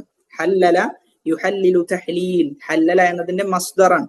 തഹ്ലീൽ ഹലാലാക്കി കൊടുക്കുക. അങ്ങനെ സ്ത്രീകൾ എന്ത് ചെയ്യും? അവിടെ പോവും, അവര് ബന്ധപ്പെടും, എന്നിട്ട് ഹലാലായിട്ടുണ്ട് എന്ന് പറഞ്ഞിട്ട് നേരെ എന്ത് ചെയ്യും? പഴയ ഭർത്താവിന്റെ അടുക്കിലേക്ക് പോകും. ഇത് ഷെയ്ഖുൽ ഇസ്ലാം ഇബ്നുൽ ഖയ്യിം റഹിമഹുല്ല തന്റെ ഇഗാസത്തുൽ ലഹ്ഫാൻ എന്ന ഗ്രന്ഥത്തിൽ ശക്തമായി വിമർശിക്കുന്നുണ്ട്. വളരെ മോശപ്പെട്ട പ്രവർത്തനമാണ് ചെയ്യുന്നത്. അവര് നജസുകളാണ് അവരുടെ ശരീരത്തിലേക്ക് കയറ്റുന്നത് എന്ന രൂപത്തിൽ ഇബ്നുൽ ഖയ്യിം റഹിമഹുല്ല വിശദീകരിക്കുന്നുണ്ട്. ഇന്നും ഈ കാലഘട്ടത്തിലും അങ്ങനെയൊക്കെ ചെയ്യുന്ന ആളുകൾ ഉണ്ട് എന്നുള്ളത് വളരെ ഖേദകരമാണ്. അതുകൊണ്ട് തന്നെയാണ് റസൂലുള്ളാഹി സ്വല്ലല്ലാഹു അലൈഹി വസല്ലമ പറഞ്ഞത്, ചില കാര്യങ്ങളിൽ തമാശയില്ലാന്ന്. തമാശ പറഞ്ഞാൽ പോലും കാര്യമാണ് എന്ന നിലക്ക് ഹദീസുകളിൽ വന്ന വിഷയത്തിൽപ്പെട്ടതാണ് ത്വലാഖ് എന്ന്. തമാശ പോലും കാര്യമാണ്, തമാശ പറയാനുള്ള വിഷയമല്ല. അതുകൊണ്ട് വളരെ ശ്രദ്ധയുണ്ടാകണം ത്വലാഖിന്റെ വിഷയത്തിൽ എന്ന് നബി സല്ലല്ലാഹു അലൈഹി വസല്ലമ പറയുന്നുണ്ട്. കാരണം ഒരാളുടെ ജീവിതം വെച്ചുള്ള കളിയാണ്. അതുകൊണ്ട് വളരെ ശ്രദ്ധ അത്തരം വിഷയത്തിൽ ഉണ്ടാകണം എന്നുകൂടി പറയുന്നുണ്ട്. പിന്നെ അന്ന് നിലനിന്നിരുന്ന തിന്മകളിൽ പെട്ടതാണ് ആളുകളെ വധിക്കുക, ആളുകളുടെ ധനം അപഹരിച്ചെടുക്കുക, മോഷ്ടിക്കുക. ഇതൊക്കെ വളരെ വ്യാപകമായിരുന്നു എന്നാണ്. കാരണം ജനങ്ങൾക്ക് ഒന്നും കിട്ടാത്ത അവസ്ഥ വന്നു, വസ്തുക്കൾക്കൊക്കെ പണം വർദ്ധിച്ചു, അത് വാങ്ങാൻ പൈസ ഇല്ലാത്ത ഒരവസ്ഥ. അപ്പോഴെന്ത് ചെയ്തു? നേരെ മോഷണത്തിലേക്ക് പോകുന്ന ഒരവസ്ഥാവിശേഷം ഉണ്ടായിരുന്നു. അത് മാത്രല്ല, ഹിജ്റ 749 റബീഉൽ അവ്വലിൽ എന്ത് ചെയ്തു? വലിയ ഒരു പകർച്ചവ്യാധി, വലിയൊരു താഊൻ നാട്ടിൽ പ്രചരിക്കുന്ന അവസ്ഥ ഉണ്ടായി. അങ്ങനെ എല്ലാ വീടുകളിലേക്കും ആ പകർച്ചവ്യാധി എത്തിയെന്നാണ്. ഒരു ദിവസം 100-ലധികം ആളുകൾ മരണപ്പെടുന്ന അവസ്ഥ വരെ ഉണ്ടായി. അങ്ങനെ ഒരുപാട് ആളുകൾ മരിച്ചു വീണു. സ്വാഭാവികമായും അങ്ങനെ ഒരു മരണം സംഭവിക്കുമ്പോൾ ആ നാട്ടിലുണ്ടാകുന്ന പ്രശ്നങ്ങൾ നമുക്കറിയാം. മറ്റൊന്ന് ഉണ്ടായിരുന്ന ഒരു തിന്മ ഇഖ്തിലാത്തുർ റിജാലി ബിൻ നിസ, സ്ത്രീകളും പുരുഷന്മാരും തമ്മിൽ കൂടിക്കലരുന്ന അവസ്ഥ. അതെന്ത് ചെയ്തു? മോശമായ അവസ്ഥയിലേക്ക് എത്തിച്ചു, സിനയിലേക്ക് എത്തിച്ചു. കാരണം ഇഖ്തിലാത്തുർ റിജാലി ബിൻ നിസ, പുരുഷനും സ്ത്രീയും തമ്മിൽ ഇഖ്തിലാത്ത് ഉണ്ടാവുക, അവര് തമ്മിൽ മിക്സിംഗ് ഉണ്ടാവുക എന്നത് ഇസ്ലാം കർശനമായി എതിർത്ത വിഷയമാണ്. വളരെ കർശനമായി ഇസ്ലാം അത് എതിർത്തിട്ടുണ്ട്. കാരണം ഒരുപാട് ഷർറിലേക്ക് എന്ത് ചെയ്യും? അത് നയിക്കും, ഒരുപാട് ഷർറിലേക്ക് നയിക്കും. ഒരാൾ നിർത്തണം എന്ന് വിചാരിച്ചു കഴിഞ്ഞാൽ, അല്ലെങ്കിൽ ഒരു ബൗണ്ടറി വെക്കണം എന്ന് വിചാരിച്ചു കഴിഞ്ഞാൽ പോലും ബൗണ്ടറി വെക്കാൻ പറ്റാത്ത ഒരു അവസ്ഥയിലേക്ക് വരെ എത്തിച്ചേരും. അതുകൊണ്ട് തന്നെ ജോലി സ്ഥലങ്ങളിലൊക്കെ, പ്രത്യേകിച്ചും ഇന്നത്തെ ജോലി സ്ഥലങ്ങളിലൊക്കെ മിക്സിംഗ് വളരെ കൂടുതലാണ്. ഒരുപാട് നമ്മുടെ സഹോദരന്മാർ, നല്ല ജോലിയിൽ നല്ല കഴിവുള്ള ആളുകൾ, എന്നാൽ സലഫിയത്ത് പാലിച്ച് മുന്നോട്ട് പോകണം എന്ന് ആഗ്രഹിക്കുന്ന ജോലിക്കാർ, അവർ പറയുന്ന പരാതിയാണ്, ഞങ്ങൾ എന്ത് ചെയ്യാറില്ല, ജോലിക്ക് പോയി കഴിഞ്ഞാൽ സ്ത്രീകളോട് അങ്ങനെ ഇടപെടാറില്ല. കാരണം അത് നമുക്ക് യോജിച്ചതല്ല, നമ്മുടെ ദീനിനോട് യോജിച്ചതല്ല. അതുകൊണ്ട് നമ്മൾ അത്തരം വിഷയത്തിലൊക്കെ മാറി നിൽക്കും, ഫോട്ടോ എടുക്കാൻ നിൽക്കൂല, ഒന്നിനും നമ്മൾ നിൽക്കൂല. പക്ഷെ അവസാനം എന്താണ് ഉണ്ടാകാൻ പോവുക? അവസാനം ഇവർക്ക് ജോലിയിൽ ഒരു പ്രൊമോഷനോ ഒന്നും തന്നെ ലഭിക്കാത്തൊരവസ്ഥ വരും. എന്താണ് കാരണം? ഇങ്ങനെയുള്ള സ്ത്രീകളോട് ഇടപഴകുന്നില്ല, അവരോട് സംസാരിക്കുന്നില്ല. ഒരു മീറ്റിംഗ് ഒക്കെ വരുന്ന സന്ദർഭത്തിൽ, ഒരു മീറ്റപ്പ് ഒക്കെ വരുന്ന സന്ദർഭത്തിൽ ഇവര് കൂത്താടുന്ന, കള്ളു കുടിക്കുന്ന അവസ്ഥ ഉണ്ടാകും. അപ്പൊ നമ്മൾ അവിടെ പോയി നിന്ന് കൊടുക്കേണ്ടി വരും. ഇങ്ങനെയൊക്കെ ഭയങ്കര ഫിത്ന നിറഞ്ഞ അവസ്ഥയാണ് പല ജോലി സ്ഥലങ്ങളിലും നമ്മുടെ സലഫി സഹോദരന്മാർ പരീക്ഷിക്കപ്പെട്ടുകൊണ്ടിരിക്കുന്നത്. അല്ലാഹു സുബ്ഹാനഹു വ തആല അവരുടെ ദീനിനെ സംരക്ഷിക്കാനുള്ള തൗഫീഖ് അല്ലാഹു അവർക്ക് നൽകി അനുഗ്രഹിക്കുമാറാകട്ടെ. ഇത്തരം അവസ്ഥകൾ ഇഖ്തിലാത്തുർ റിജാലി ബിൻ നിസാ ഷെയ്ഖുൽ ഇസ്ലാം ഇബ്നുൽ ഖയ്യിം റഹിമഹുല്ലയുടെ കാലഘട്ടത്തിലും കൂടുതലായിരുന്നു എന്നാണ്. നമ്മുടെ കാലഘട്ടത്തിലും എന്തുണ്ട്, അതിന് യാതൊരു കുറവും ഇല്ല, വർദ്ധിച്ചുകൊണ്ടുവരികയാണ്. പ്രത്യേകിച്ചും യൂണിവേഴ്സിറ്റികളിലും കോളേജുകളിലും ഒക്കെ അത്തരം പ്രവണതകൾ വളരെ വ്യാപകമാണ്, വളരെ വ്യാപകമാണ്. അള്ളാഹു സുബ്ഹാനഹു വ തആല നമ്മെ കാത്തുരക്ഷിക്കുമാറാകട്ടെ. ഇനി അടുത്തത് തർജുമതു ഇബ്നുൽ ഖയ്യിം അൽ ജൗസിയ്യ. ഇബ്നുൽ ഖയ്യിം റഹിമഹുല്ലയുടെ വളരെ ചുരുക്ക രൂപത്തിലുള്ള ഒരു തർജുമയാണ് പറയാൻ ഉദ്ദേശിക്കുന്നത്. അദ്ദേഹത്തിന്റെ ജീവിതത്തെ കുറിച്ചുള്ള ചെറിയ ഒരു വെളിച്ചം. അദ്ദേഹത്തിന്റെ മുഴുവൻ നാമം മുഹമ്മദ് ഇബ്നു അബീബക്കർ ഇബ്നു അയ്യൂബ് ഇബ്നു സഅദ് ഇബ്നു ഹരീസ് അസ്സുറഇ സുമ്മ ദിമഷ്കി അബു അബ്ദില്ലാ ശംസുദ്ദീൻ അൽ മഅറൂഫ് ബിബ്നു ഖയ്യിം അൽ ജൗസിയ്യ. അപ്പൊ ഇബ്നു ഖയ്യിം അൽ ജൗസിയ എന്ന പേരിലാണ് അദ്ദേഹം അറിയപ്പെട്ടിരുന്നത്. പണ്ഡിതന്മാരുടെ പേരുകൾക്ക് പിന്നിൽ ഒരു ചരിത്രം ഉണ്ടാകും. നമ്മുടെ പേരുകൾക്ക് മുമ്പിൽ ഒരു ചരിത്രം ഉണ്ടാവും എന്ന് ചോദിച്ചു കഴിഞ്ഞാൽ ഒരു ചരിത്രമില്ല. എന്നാൽ പണ്ഡിതന്മാരുടെ പേരിന് പിന്നിലും ചില ചരിത്രങ്ങൾ ഉണ്ട് എന്നുള്ളതാണ്. ഇപ്പൊ ഇബ്നു ഖയ്യിം അൽ ജൗസിയ, എന്തുകൊണ്ട് അദ്ദേഹത്തിന് ആ പേര് ലഭിച്ചു? അദ്ദേഹത്തിന്റെ മുഴുവൻ പേര് പറയുന്നിടത്ത് നമ്മൾ പറഞ്ഞു മുഹമ്മദ് ഇബ്നു അബീബക്കർ. അബൂബക്കർ എന്നാണ് അദ്ദേഹത്തിന്റെ ഉപ്പയുടെ പേര്. അദ്ദേഹത്തിന്റെ ഉപ്പ പണ്ഡിതനായിരുന്നു എന്നാണ്. ഇബ്നുൽ ഖയ്യിം റഹിമഹുല്ലയുടെ കുടുംബത്തെ കുറിച്ച് പറയുന്നിടത്ത് അദ്ദേഹം വളർന്നു വരുന്നത് പണ്ഡിത കുടുംബത്തിൽ നിന്നാണ്. അദ്ദേഹത്തിന്റെ ബാലപാഠങ്ങൾ പഠിച്ചു തുടങ്ങുന്നത് അദ്ദേഹത്തിന്റെ കുടുംബാംഗങ്ങളിൽ നിന്നാണ്. അത്രയും അറിവുള്ള ആളുകളായിരുന്നു അദ്ദേഹത്തിന്റെ കുടുംബാംഗങ്ങൾ. അദ്ദേഹത്തിന്റെ ഉപ്പയായ അബൂബക്കർ ഒരു മദ്രസയുടെ നാളിർ ആയിരുന്നു എന്നാണ്, ഒരു മദ്രസയുടെ പ്രിൻസിപ്പൾ ആയിരുന്നു. അൽ ജൗസിയ എന്ന് പറയുന്ന മദ്രസയുടെ പ്രിൻസിപ്പൾ ആയിരുന്നു. ഈ അൽ ജൗസിയ എന്ന പേരിൽ ഏതെങ്കിലും ഒരു പണ്ഡിതനെ ഓർമ്മയുണ്ടോ? അൽ ജൗസിയ എന്നതിനോട് സാമ്യമുള്ള ഏതെങ്കിലും പണ്ഡിതന്റെ പേര് ആർക്കെങ്കിലും ഓർമ്മയുണ്ടോ? അൽ ജൗസിയ.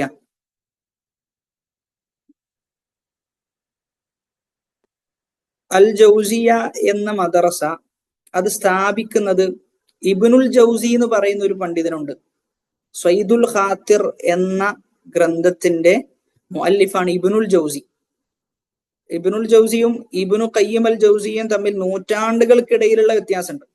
ഇബ്നുൽ ജൗസി വലിയ പണ്ഡിതനാണ്, എല്ലാ ഫന്നിലും. മുത്തഫന്നിൻ എന്നാണ് അദ്ദേഹത്തെ കുറിച്ച് പറയാം. മുത്തഫന്നിൻ എന്ന് പറഞ്ഞു കഴിഞ്ഞാൽ പല ഫന്നിലും കഴിവുള്ള ആൾ. തഫ്സീറിൽ അദ്ദേഹത്തിന് കഴിവുണ്ട്, ഹദീസിൽ അദ്ദേഹത്തിന് കഴിവുണ്ട്, സുലൂക്കിൽ തസ്കിയത്തിന്റെ വിഷയത്തിൽ അദ്ദേഹത്തിന് കഴിവുണ്ട്. അദ്ദേഹത്തിന്റെ സദസ്സിൽ 1000 ആളുകൾ അല്ലെങ്കിൽ 10ഉം 15ഉം ആയിരങ്ങൾ തടിച്ചുകൂടുകയും ഒരുപാട് ആളുകൾ തൗബ ചെയ്യുന്ന അവസ്ഥ, ഒരുപാട് ആളുകൾ ഇസ്ലാം സ്വീകരിക്കുന്ന അവസ്ഥാവിശേഷമൊക്കെ അദ്ദേഹത്തിന്റെ സദസ്സിൽ ഉണ്ടായിരുന്നു എന്നാണ്. അത്രയും സ്വാധീനമായിരുന്നു അദ്ദേഹത്തിന്റെ ദർസുകൾക്ക് ഉണ്ടായിരുന്നത്. അദ്ദേഹത്തിന്റെ മകന്റെ മകനാണ് ഈ മദ്രസ തുടങ്ങുന്നത്. അതുകൊണ്ടാണ് ജൗസിയ എന്ന പേര് കൊടുക്കുന്നത്. ഇനി ഈ ജൗസ് എന്ന പേര് എങ്ങനെ ലഭിച്ചു എന്ന് പറയുന്നിടത്ത്, ജൗസ് എന്ന് പറഞ്ഞു കഴിഞ്ഞാൽ വാൽനറ്റിനെയാണ് ജൗസ് എന്ന് പറയാം. വാൽനട്ട് എന്ന് നമ്മൾ സാധാരണ തിന്നാറുള്ള അതിനെയാണ് ജൗസ് എന്ന് പറയാം. അവർ അത് വിറ്റിരുന്നു എന്നാണ്. അപ്പൊ അതിലേക്ക് ചേർത്തുകൊണ്ടാണ് ജൗസിയ എന്ന പേരിൽ അറിയപ്പെട്ടതെന്നാണ്. ഇനി അതല്ല, വേറൊരു അഭിപ്രായം, ജൗസ് എന്ന് പറയുന്ന സ്ഥലം ഉണ്ടായിരുന്നു, അതിലേക്ക് ചേർത്തുകൊണ്ടാണ് ജൗസിയ എന്നറിയപ്പെട്ടിരുന്നത് എന്നും അഭിപ്രായങ്ങളുണ്ട്. അപ്പോ ഇബ്നുൽ ജൗസിയുടെ മകന്റെ മകനാണ് ഈ മദ്രസ തുടങ്ങുന്നത്. ഈ മദ്രസ നോക്കി നടത്തിയിരുന്നത് അബൂബക്കർ എന്ന ഇബ്നുൽ ഖയ്യിമിന്റെ ഉപ്പയാണ്. അപ്പൊ ഈ ഉപ്പാക്ക് ഒരു പേര് ലഭിച്ചു. ആ പേരാണ് ഖയ്യിം അൽ ജൗസിയ, ഖയ്യിമുൽ ജൗസിയ. ജൗസിയ എന്ന മദ്രസയുടെ ഖയ്യിമാണ്. ആ മദ്രസ നോക്കി നടത്തുന്ന ആളാണ് എന്ന പേരിലാണ് ഉപ്പ പിൽക്കാലത്ത് അറിയപ്പെടുന്നത്. ആ ഉപ്പാക്ക് ഉണ്ടാകുന്ന മകനാണ് പിന്നീട് അറിയപ്പെട്ടത് ഇബ്നു ഖയ്യിം അൽ ജൗസിയ എന്ന പേരിൽ അറിയപ്പെടുന്നത്. ശൈഖുൽ ഇസ്ലാം ഇബ്നു തൈമിയയുടെ പേരിന്റെ പിന്നിലും ഒരു ചരിത്രമുണ്ട്. ഇങ്ങനെ പണ്ഡിതന്മാരുടെ പേരുകൾക്ക് പിന്നിൽ നമ്മളൊന്ന് സഞ്ചരിച്ചു കഴിഞ്ഞാൽ വളരെ രസകരമായ ചരിത്രങ്ങൾ നമുക്ക് ലഭിക്കും. ഇബ്നു ഖയ്യിം അൽ ജൗസിയ, അദ്ദേഹത്തിന്റെ യഥാർത്ഥ പേര് മുഹമ്മദ് എന്നാണ്. അദ്ദേഹത്തിന്റെ ഇങ്ങനെയുള്ള ഒരു പേരിലേക്ക് അദ്ദേഹത്തെ എത്തിച്ചത് എന്താണെന്ന് കൂടി നമ്മൾ പറയുകയുണ്ടായി. അദ്ദേഹം ജനിക്കുന്നത് ഹിജ്റ 691 അദ്ദേഹം ഒരു ഫഖീഹായിരുന്നു. ഫഖീഹിൽ നല്ല താല്പര്യമുള്ള, എങ്ങനെയുള്ള ഫഖീഹാണ്? ഉസൂലിയായ ഫഖീഹാണ്. നല്ല ഉസൂലിൽ കഴിവുള്ള ഫഖീഹാണ്. മുഫസ്സിറ, തഫ്സീറിൽ കഴിവുണ്ട്. അന്നഹ്വി, നഹ്വിലും അദ്ദേഹത്തിന് കഴിവുണ്ട്. അദ്ദേഹം ഹംബലി മദ്ഹബ് കലക്കി കുടിച്ച വ്യക്തിയായിരുന്നു. ഹംബലി മദ്ഹബിൽ ദീർഘമായ വീക്ഷണം അദ്ദേഹത്തിന് ഉണ്ടായിരുന്നു. വബറഅ, അതിൽ അദ്ദേഹം അതീവ നിപുണനായിരുന്നു. അതിൽ ഫത്വ കൊടുക്കാൻ തുടങ്ങി. അദ്ദേഹത്തിന്റെ പ്രധാനപ്പെട്ട ഉസ്താദുമാരുടെ കൂട്ടത്തിൽപ്പെട്ട ആളാണ് ഷെയ്ഖുൽ ഇസ്ലാം ഇബ്നു തൈമിയ്യത റഹിമഹുല്ല. ഷെയ്ഖുൽ ഇസ്ലാമിൽ നിന്നും ഒരുപാട് അറിവുകൾ അദ്ദേഹം സ്വീകരിക്കുകയുണ്ടായി. തഫ്സീറിലും അഖീദയുടെ വിഷയത്തിലും ഇബ്നു ഖയ്യിം അൽ ജൗസിയ്യ റഹിമഹുല്ല വളരെ വ്യതിരിക്തനായിരുന്നു എന്നാണ്, വളരെ വ്യതിരിക്തനായിരുന്നു.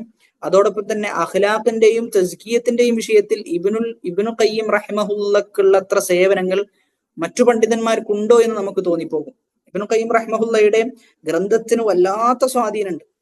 വേറെ ഗ്രന്ഥങ്ങൾക്കില്ലാത്തത്ര സ്വാധീനം ഇബ്നുൽ ഖയ്യിം റഹിമഹുല്ലയുടെ ഗ്രന്ഥത്തിനുണ്ട് എന്നത് അത് വായിക്കുമ്പോഴേയും നമുക്ക് ബോധ്യപ്പെടും. അത്രയും വലിയ സ്വാധീനമാണ്, ഹൃദയത്തെ മാറ്റിമറിക്കുന്ന സ്വാധീനം അദ്ദേഹത്തിന്റെ ഗ്രന്ഥത്തിനുണ്ട്. അപ്പൊ അദ്ദേഹത്തിന്റെ ഗ്രന്ഥത്തിന് അങ്ങനെ ഒരു സ്വാധീനം ഉണ്ട് എങ്കിൽ അത് അദ്ദേഹത്തിന്റെ ജീവിതത്തിൽ ഉൾക്കൊണ്ടത് കൊണ്ടാണ്. നമ്മൾ അദ്ദേഹത്തിന്റെ പുസ്തകങ്ങളൊക്കെ വായിക്കുന്ന സമയത്ത് നമ്മൾ തോന്നിപ്പോകും, ഇദ്ദേഹത്തിന്റെ ജീവിതം എത്ര കണ്ട് സുന്ദരമായിരിക്കും, ഇദ്ദേഹത്തിന്റെ ജീവിതം എത്ര കണ്ട് സൗന്ദര്യമുള്ളതാണ് എന്ന് നമുക്ക് തോന്നിപ്പോകും. യഥാർത്ഥ അള്ളാഹുവിന്റെ വലിയാണ് ഇബ്നുൽ ഖയ്യിം എന്ന തന്റെ ഗ്രന്ഥം സാക്ഷിയാണ്. ആ രൂപത്തിലാണ് അദ്ദേഹത്തിന്റെ ഗ്രന്ഥം രചിച്ചിട്ടുള്ളത് എന്നാണ്. വല്ലാത്ത അത്ഭുതമാണ് അദ്ദേഹത്തിന്റെ ഗ്രന്ഥത്തിലൂടെ നമുക്ക് വായിച്ചെടുക്കാൻ പറ്റുന്നത്. അറിവുള്ള ആളുകൾ, അറബി വായിക്കാൻ സാധിക്കുന്ന ആളുകൾ തിരിച്ചറിയേണ്ടത്, നിങ്ങൾക്ക് ലഭിക്കുന്ന ഏറ്റവും വലിയ നിഅമത്ത് ഇബ്നുൽ ഖയ്യിം റഹിമഹുല്ലയുടെ ഗ്രന്ഥം വായിച്ചു മനസ്സിലാക്കാൻ സാധിക്കുക എന്നതാണ്. വല്ലാത്ത ആസ്വാദനം അതിലുണ്ട്. അത് നിങ്ങൾ ഇനി അത് എത്ര മലയാളം ട്രാൻസ്ലേഷനിലേക്ക് പോയാലും ഇംഗ്ലീഷ് ട്രാൻസ്ലേഷനുകളിലേക്കൊക്കെ പോയി കഴിഞ്ഞാൽ പോലും ആ അറബിയിൽ കിട്ടുന്ന ഒരു ആസ്വാദനം ഒരിക്കലും മറ്റു ഭാഷകളിൽ കിട്ടുകയില്ല എന്നത് തീർച്ചയാണ്. ഇനി അറബി അറിയില്ലെങ്കിൽ നമുക്ക് വേറെ വഴിയില്ല, ഇങ്ങനെയുള്ള ബദൽ വഴികൾ എന്ത് ചെയ്യേണ്ടി വരും, നമ്മൾ സ്വീകരിക്കേണ്ടി വരും. അദ്ദേഹം ചെറുപ്പത്തിൽ തന്നെ കുടുംബക്കാരിൽ നിന്ന് അറിവ് പഠിച്ചെടുക്കുന്നു. അദ്ദേഹത്തിന്റെ ഉപ്പയും അദ്ദേഹത്തിന്റെ കുടുംബക്കാരും ഒക്കെ അദ്ദേഹത്തിൽ ചെറുപ്പത്തിലെ നല്ല ബുദ്ധി സാമർഥ്യം കണ്ടിരുന്നു എന്നാണ്. നല്ല കഴിവ് അദ്ദേഹത്തിൽ നിന്ന് ചെറുപ്പത്തിലേ കണ്ടു. ആ കണ്ടതുകൊണ്ട് അദ്ദേഹത്തെ എന്ത് ചെയ്തു, അറിവ് പഠിക്കാൻ വേണ്ടി അയച്ചു എന്ന്. ഇവിടെയാണ് നമ്മുടെ നാട്ടിൽ നിന്ന് വ്യത്യസ്തമാകുന്നത്. നമ്മുടെ നാട്ടിൽ പലപ്പോഴും ദർസിലേക്ക് പറഞ്ഞയക്കുന്നത്, അറബി കോളേജുകളിലേക്ക് പറഞ്ഞയക്കുന്നത് പഠിക്കാനൊന്നും അത്ര ഉഷാറില്ലാത്ത, പഠനത്തിലൊക്കെ വളരെ പിന്നോട്ട് നിൽക്കുന്ന ആളുകളെയാണ് എന്ത് ചെയ്യാറുള്ളത്, പലപ്പോഴും അറിവ് പഠിക്കാൻ വേണ്ടി, ദീന് പഠിക്കാൻ വേണ്ടി അയക്കാറുള്ളത്. മാതാപിതാക്കളായ ആളുകൾ ശരിക്കും ഉൾക്കൊള്ളേണ്ടതും തിരിച്ചറിയേണ്ടതും ദീന് പഠിക്കാൻ അയക്കേണ്ടതും നല്ല ബുദ്ധി സാമർഥ്യമുള്ള ആളുകളെയാണ്. അത്തരം ആളുകളാണ് പിന്നീട് വലിയ പണ്ഡിതന്മാരായി നമുക്ക് സേവിക്കുന്ന, നമുക്ക് തിരിച്ചു ലഭിക്കുന്ന ഒരവസ്ഥ ഉണ്ടാവുക. അതല്ല എങ്കിൽ ഇങ്ങനെയുള്ള അത്രയൊന്നും കഴിവില്ലാത്ത ആളുകൾ പോയി കഴിഞ്ഞാൽ അവർ അത്രയും ഉന്നതമായ സ്ഥാനങ്ങളിലേക്ക് എത്തുകയില്ല എന്നല്ല പറഞ്ഞു വരുന്നത്. മറിച്ച് യഥാർത്ഥ അതിന്റെ അഹ്ലുകാർ, നല്ല ബുദ്ധി സാമർഥ്യമുള്ള ആളുകളെയാണ് നമ്മൾ ഇൽമു പഠിക്കാൻ വേണ്ടി, അറിവ് പഠിക്കാൻ വേണ്ടി പറഞ്ഞയക്കേണ്ടത്. അദ്ദേഹത്തിന്റെ സ്വഭാവത്തെക്കുറിച്ച്, ഇബ്നുൽ ഖയ്യിം റഹിമഹുല്ലയുടെ സ്വഭാവത്തെക്കുറിച്ചും പറയുന്നത് അതേപോലെയാണ്. വളരെ നല്ല സ്വഭാവമാണ്. അതോടൊപ്പം ആലിയൽ ഹിമ്മ, ഭയങ്കര ആസ്പിറേഷൻ ആയിരുന്നു എന്നാണ്. ഹൈ ആസ്പിറേഷൻ ഉള്ള വ്യക്തിയാണ് ഇബ്നുൽ ഖയ്യിം റഹിമഹുല്ല. ഏത് വിഷയത്തിലും ഉന്നതിയിലേക്ക് എത്തണം എന്ന അതിയായ താല്പര്യം അദ്ദേഹത്തിനുണ്ടായിരുന്നു. അദ്ദേഹത്തെക്കുറിച്ച് അദ്ദേഹത്തിന്റെ ഉസ്താദുമാരും അദ്ദേഹത്തിന്റെ ശിഷ്യന്മാരും ഒരുപോലെ എന്ത് ചെയ്യുന്നുണ്ട്, അദ്ദേഹത്തെ പുകഴ്ത്തുന്നുണ്ട് എന്നാണ്. അദ്ദേഹത്തിന്റെ ഉസ്താദുമാരുടെ കൂട്ടത്തിൽ പ്രധാനിയാണ് ഷെയ്ഖുൽ ഇസ്ലാം ഇബ്നു തൈമിയ്യത റഹിമഹുല്ല. ഷെയ്ഖുൽ ഇസ്ലാമുമായി 16 വർഷം അദ്ദേഹത്തിന് 16 വർഷത്തെ ബന്ധമുണ്ട് എന്നാണ്. ഉസ്താദിന്റെ പിന്നിൽ 16 വർഷം എന്ത് ചെയ്യുന്നുണ്ട്, ദീന് പഠിക്കാൻ വേണ്ടി കൂടിയിട്ടുണ്ട് എന്നാണ്. അപ്പൊ ദീന് പഠിക്കുക എന്ന് പറയുമ്പോൾ എന്തല്ല, നമ്മൾ ഇന്ന് കാണുന്നത് പോലെ 3 വർഷമോ 4, 5 വർഷം കൊണ്ടോ ദീന് ലഭിക്കുന്നതല്ല. മറിച്ച് പഴയ കാലത്തെ പഠനം എന്ന് പറയുന്നത് 10, 15 വർഷമൊക്കെയാണ് ദീന് പഠിക്കാൻ വേണ്ടി അവർ ചെലവഴിക്കാറുള്ളത്. ഇന്നും ചില സൂഫി സ്ഥാപനങ്ങളിലൊക്കെ ചില സൂഫി ഉസ്താദുമാർ അവർ പഠിച്ച വർഷങ്ങൾ നമ്മൾ ചോദിച്ചു കഴിഞ്ഞാൽ അവർ 10, 15 വർഷമൊക്കെയാണ് എന്ത് ചെയ്യാറുള്ളത്, ദീന് പഠിക്കാറുള്ളത്. ദീൻ എന്ന് പറഞ്ഞാൽ അത്രയും പഠിക്കാനുണ്ട്. അത് മാത്രല്ല, ചില ഉസ്താദുമാരുടെ ജീവിതത്തിൽ നിന്ന് എന്ത് ചെയ്യും, ഒരുപാട് പാഠങ്ങൾ നമുക്ക് ലഭിക്കും. അവരുടെ സ്വഭാവത്തിലുള്ള പാഠങ്ങൾ, അവരുടെ പെരുമാറ്റത്തിലുള്ള പാഠങ്ങൾ, അവരുടെ ജീവിതത്തിൽ നിന്ന് നമുക്ക് ലഭിക്കുന്ന പാഠങ്ങൾ, ഇതൊക്കെ നമ്മൾ ഒരാളുടെ കൂടെ നടന്നാലേ നമുക്ക് ലഭിക്കുള്ളൂ. ഒരാൾ ക്ലാസ് എടുക്കുന്നു, ക്ലാസ് എടുത്തു കഴിഞ്ഞ് പോകുന്നു എന്ന നിലക്കാണെങ്കിൽ കൂടുതലൊന്നും നമുക്ക് അദ്ദേഹത്തിൽ നിന്ന് ലഭിക്കുകയില്ല. മറിച്ച് ഒരാളുടെ കൂടെ നിന്ന് അദ്ദേഹത്തിന്റെ ഓരോ കാര്യങ്ങളും വായിച്ചെടുക്കുമ്പോഴാണ് നമുക്ക് എന്ത് ചെയ്യാൻ സാധിക്കുക, അത് നമ്മുടെ ജീവിതത്തിലേക്കും ചേർത്ത് വെക്കാൻ സാധിക്കുക. അങ്ങനെ ഇബ്നുൽ ഖയ്യിം റഹിമഹുല്ല 16 വർഷത്തോളം ഷെയ്ഖുൽ ഇസ്ലാമിനെ വിടാതെ പിടികൂടിയിരുന്നു എന്നാണ്. ഇബ്നുൽ ഖയ്യിം റഹിമഹുല്ലക്ക് ആദ്യ കാലഘട്ടത്തിൽ ചെറിയ രൂപത്തിലെങ്കിലും സലഫി അഖീദയിൽ നിന്ന് ചില വിഷയത്തിൽ തെറ്റുപറ്റിയിട്ടുണ്ട് എന്നാണ്. ചില വിഷയത്തിൽ പ്രത്യേകിച്ചും അൽ അസ്മാഉ വസ്സിഫാത്ത്, അൽ അസ്മാഉ വസ്സിഫാത്തിൽ ഇബ്നുൽ ഖയ്യിം റഹിമഹുല്ലക്ക് സലഫി അഖീദയിൽ നിന്ന് വ്യതിരിക്തമായ ഒരു അഖീദ ഉണ്ടായിരുന്നു എന്നാണ്. എന്നാൽ ആ അഖീദയിൽ നിന്ന് മാറുന്നത്, യഥാർത്ഥ സലഫിയത്തിലേക്ക് കടന്നു വരുന്നത് ഷെയ്ഖുൽ ഇസ്ലാമിന്റെ സ്വാധീനം മൂലമാണ് എന്ന് തന്റെ നൂനിയ എന്ന് പറയുന്ന ഗ്രന്ഥത്തിൽ വിശദീകരിക്കുന്നുണ്ട്. ജറബ്തു ഹാദാ കുല്ലഹു വവഖഅതു ഫീ തിൽക അശ്ശബാകി വകുൻതു ദാ ത്വയ്റാനി. ഞാൻ എല്ലാ വഴിയിലൂടെയും സഞ്ചരിച്ചു, എല്ലാ ഗ്രൂപ്പുകളിലൂടെയും ഞാൻ സഞ്ചരിച്ചു. ഹത്താ അതാഹ ലി അൽ ഇലാഹു ബിഫദ്ലിഹി. അങ്ങനെ അല്ലാഹു സുബ്ഹാനഹു വ തആല അവന്റെ ഫദ്ൽ എനിക്ക് കനിഞ്ഞരുളി. മൻ ലൈസ തജ്സീഹി യദി വലിസാനി. എന്നിട്ട് പറയാൻ, ഒരിക്കലും എന്റെ നാവ് കൊണ്ടോ എന്റെ കരങ്ങൾ കൊണ്ടോ ശുക്ർ പറഞ്ഞാൽ മതിയാകൂലാണ്. അത്രയും എനിക്ക് ഷെയ്ഖുൽ ഇസ്ലാം ഇബ്നു തൈമിയയോട് ശുക്ർ പറയാനുണ്ട്. അത്രയും എന്റെ ജീവിതത്തിൽ മാറ്റം അദ്ദേഹം ഉണ്ടാക്കിയിട്ടുണ്ട്. എന്റെ നാവ് കൊണ്ടും എന്റെ കരങ്ങൾ കൊണ്ടും എത്ര ശുക്ർ പറഞ്ഞാലും മതിയാകാത്തത്ര അദ്ദേഹം എനിക്ക് ഫദ്ല് ചെയ്തിട്ടുണ്ട്. ഹബ്റുൻ അതാ മിൻ അർദി ഹർറാൻ. ഹർറാൻ എന്ന പ്രദേശത്തിൽ നിന്ന് വന്ന ഒരു വലിയ മനുഷ്യൻ. ഫയാ അഹ്ലൻ ബിമൻ ഖദ് ജാഅ മിൻ ഹർറാൻ. അദ്ദേഹം പറയാണ്, ഹർറാനിൽ നിന്ന് വരുന്ന ആളുകളെ നിങ്ങൾക്ക് സ്വാഗതം എന്ന് പറഞ്ഞ് അവരെ ആശംസിക്കുകയാണ്. ഇബ്നു തൈമിയ്യ റഹിമഹുള്ളയെ കുറിച്ചാണ് ആ വരികളിൽ പറഞ്ഞിട്ടുള്ളത്. ഉസ്താദിന്റെ സ്വാധീനം സ്വാഭാവികമായും ശിഷ്യന്മാരിൽ ഉണ്ടാകുമെന്നുള്ളത് ഷെയ്ഖുൽ ഇസ്ലാം ഇബ്നുൽ ഖയ്യിം റഹിമഹുള്ളയുടെ ഈ വരികളൊക്കെ സാക്ഷിയാണ്. ഇനി ഇബ്നുൽ ഖയ്യിം റഹിമഹുള്ളയെ കുറിച്ച് സമകാലീനരായ, തന്റെ കൂടെ ജീവിച്ച, അതല്ലെങ്കിൽ കുറച്ചു കാലം കഴിഞ്ഞ് വന്ന പണ്ഡിതന്മാർ എന്തൊക്കെയാണ് ഇബ്നുൽ ഖയ്യിം റഹിമഹുള്ളയെ കുറിച്ച് പറഞ്ഞത് എന്നുകൂടി നമ്മൾ മനസ്സിലാക്കണം. നമുക്ക് എല്ലാവർക്കും അറിയാം, കേരളത്തിന്റെ ഒരു കാലഘട്ടത്തിൽ പ്രബോധനത്തിൽ തുല്യതയില്ലാത്ത സേവനം വഹിച്ച ഒരു വ്യക്തിയാണ് സക്കരിയ സ്വലാഹി റഹിമഹുള്ള. അദ്ദേഹത്തിന്റെ, അള്ളാഹു അദ്ദേഹത്തിന് കാരുണ്യം ചൊരിയുമാറാകട്ടെ, അദ്ദേഹത്തിന്റെ മരണത്തിന് ശേഷം അദ്ദേഹത്തെക്കുറിച്ച് മാത്രം വന്ന ഒരു പതിപ്പുണ്ട്. അദ്ദേഹത്തിന്റെ സമകാലീനരായ ആളുകളെ എഴുതി വെച്ച അദ്ദേഹവുമായി ബന്ധപ്പെട്ട അനുഭവങ്ങൾ നമ്മൾ അത്ഭുതപ്പെട്ടു പോകുന്ന രൂപത്തിലുള്ള ലേഖനങ്ങളാണ്. നമ്മൾ അതൊരു ആവർത്തി മുഴുവനും ഒരു 30-40 പേജാണ് ഉള്ളത്. ആ 40 പേജും നമ്മൾ വായിച്ചു കഴിഞ്ഞാൽ വല്ലാത്ത തസ്കിയത്ത് നമുക്ക് നമ്മുടെ ഹൃദയത്തിന് അതിലൂടെ ലഭിക്കും എന്നുള്ളതാണ്. പ്രത്യേകിച്ചും അദ്ദേഹത്തിന്റെ സുന്നത്തിനോടുള്ള കണിശത, ദീനിനോടുള്ള കണിശത, ഇതൊക്കെ നമുക്ക് വ്യക്തമാക്കി തരുന്നുണ്ട്. ഇബ്നുൽ ഖയ്യിം റഹിമഹുള്ളയുടെ ജീവിതം വായിക്കുമ്പോഴും അദ്ദേഹത്തിന്റെ സമകാലീനരായ, അദ്ദേഹത്തിന്റെ കൂടെ ജീവിച്ച ആളുകൾ അദ്ദേഹത്തെ കുറിച്ച് ഒരുപാട് കാര്യങ്ങൾ പറയുന്നുണ്ട്. ഇബ്നു ഹജർ റഹിമഹുള്ള അദ്ദേഹത്തിന്റെ ശിഷ്യനല്ല, മറിച്ച് അദ്ദേഹത്തിന്റെ ശിഷ്യന്റെ ശിഷ്യൻ എന്ന നിലക്കാണ് ഇബ്നു ഹജറിനെ നമുക്ക് കാണാൻ സാധിക്കുക. ഇബ്നു ഹജർ റഹിമഹുള്ള പറയുന്നത്, കാന ജരി അൽ ലിസാൻ, നല്ല നാവിന് നല്ല വഴക്കമുള്ള വ്യക്തിയാണ്. വാസിഅൽ ഇൽം, വിശാലമായ അറിവ്. ആരിഫൻ ബിൽ ഖിലാഫ്, ഖിലാഫിനെ കുറിച്ച് അറിയാം, അഭിപ്രായ വ്യത്യാസങ്ങളെ കുറിച്ച് അറിയാം. വമദ്ഹബിസ്സലഫ്, സലഫിന്റെ മദ്ഹബുകളെ കുറിച്ചും അറിയാം. സലഫിന്റെ മദ്ഹബ് എന്താണ്, സലഫിന്റെ വീക്ഷണം എന്താണ്, ഇതൊക്കെ വളരെ കൃത്യമായി അറിയാമെന്നുള്ളതാണ്. നുഅ്മാൻ അൽ ആലൂസി അൽ ബഗ്ദാദി റഹിമഹുല്ലാ അദ്ദേഹം പറയാൻ, ലം ഉഷാഹിദ് മിസ്ലഹു ഫീ ഇബാദതിഹി, ഇബാദത്തിൽ അദ്ദേഹത്തോട് കിടപിടിക്കുന്ന ഒരാൾ ഞാൻ കണ്ടിട്ടില്ല. വഇൽമിഹി ബിൽ ഖുർആൻ, ഖുർആനിലുള്ള അദ്ദേഹത്തിന്റെ അറിവ്, വൽ ഹദീസ് വഹഖായിഖിൽ ഈമാൻ, ഈമാനികപരമായ യാഥാർത്ഥ്യങ്ങൾ, ഹദീസുകൾ, ഖുർആനിന്റെ ഇൽമുകൾ, ഇതിനോടൊക്കെ കിടപിടിക്കുന്ന ഒരു വ്യക്തിയെ ഞാൻ കണ്ടിട്ടില്ല. വലൈസ ഹുവ ബിൽ മഅസൂം, അദ്ദേഹം മഅസൂം ഒന്നുമല്ല, തെറ്റ് ചെയ്യാത്ത വ്യക്തിയൊന്നുമല്ല. വലാകിൻ, പക്ഷേ, ലം അറ ഫീ മഅനാഹു മിസ്ലഹു വഖദും തുഹിന വഊദിയ മറാത്തിൻ, അദ്ദേഹം ഒരുപാട് പരീക്ഷണത്തിന് വിധേയമായിട്ടുണ്ട്, ഒരുപാട് തവണ അദ്ദേഹം പരീക്ഷിക്കപ്പെട്ടിട്ടുണ്ട്. വഹുബിസ മഅ ശൈഖിഹി ഇബ്നു തൈമിയ്യത ഫിൽ മറത്തിൽ അഖീറ, അവസാന കാലഘട്ടത്തിൽ ഷെയ്ഖുൽ ഇസ്ലാം ഇബ്നു തൈമിയ്യ റഹിമഹുള്ളയോടൊപ്പം ജയിൽ വാസത്തിൽ കഴിയേണ്ടി വരുന്നുണ്ട്. അങ്ങനെ ഷെയ്ഖുൽ ഇസ്ലാം ഇബ്നു തൈമിയ്യ റഹിമഹുള്ളയുടെ കൂടെ ഒരുപാട് ദീർഘമായ സമയം അദ്ദേഹം കഴിച്ചു കൂട്ടിയിരുന്നു എന്നാണ്, പ്രത്യേകിച്ചും ജയിലിൽ. അങ്ങനെ ജയിലിൽ വെച്ച് ഇബ്നു തൈമിയ്യ റഹിമഹുള്ള മരണപ്പെട്ടതിന് ശേഷമാണ് ഇബ്നുൽ ഖയ്യിം റഹിമഹുള്ളയെ മോചിപ്പിക്കുന്നത്. അവർ ജയിലിൽ അടക്കപ്പെടാനുള്ള കാരണം എന്താ, ദീന് പറഞ്ഞു എന്നതിന്റെ കാരണം മാത്രം. യഥാർത്ഥമായി ദീന് ആരെയും പേടിക്കാതെ പറഞ്ഞു. ആ വിഷയം വരും. ഇബ്നുൽ ഖയ്യിം റഹിമഹുള്ളക്ക് ദീന് പറയുന്ന വിഷയത്തിൽ ഒരാളെയും ഭയപ്പാടുണ്ടായിരുന്നില്ല എന്ന് ഷൗക്കാനി റഹിമഹുള്ള പറയുന്നുണ്ട്. കാന സാദിഅൻ ബിൽ ഹഖ് ലാ യുഹാബി ഫീഹി അഹദൻ, ഹക്കിന്റെ വിഷയത്തിൽ അദ്ദേഹം വ്യക്തി താല്പര്യമുള്ള ആളായിരുന്നു. വ്യക്തി താല്പര്യം എന്ന് പറയുമ്പോൾ ഹക്കാണോ അദ്ദേഹത്തെ പോലും പരിഗണിക്കാതെ ആ ഹക്ക് പറഞ്ഞിരുന്നു എന്നാണ്. അദ്ദേഹത്തെ പോലും പരിഗണിക്കാത്ത രൂപത്തിൽ ഹക്കിനാണ് അദ്ദേഹം സ്ഥാനം കൊടുത്തിരുന്നത്. ഒരാളെയും അദ്ദേഹം ഭയപ്പെടൂല. അള്ളാഹുവിന്റെ ദീന് പറയുന്ന വിഷയത്തിൽ ഒരാളെയും ഭയപ്പെടൂല. എന്താണോ ഹക്ക് അത് പറഞ്ഞു കൊടുക്കും. കാരണം ദീനിൽ സ്ഥാനം ഹക്കിനാണ്, സത്യത്തിനാണ് സ്ഥാനം. അവിടെയാണ് ഇബ്നുൽ ഖയ്യിം റഹ്മഹുള്ളയുടെ വളരെ ചിന്തനീയമായ ഒരു വാചകം.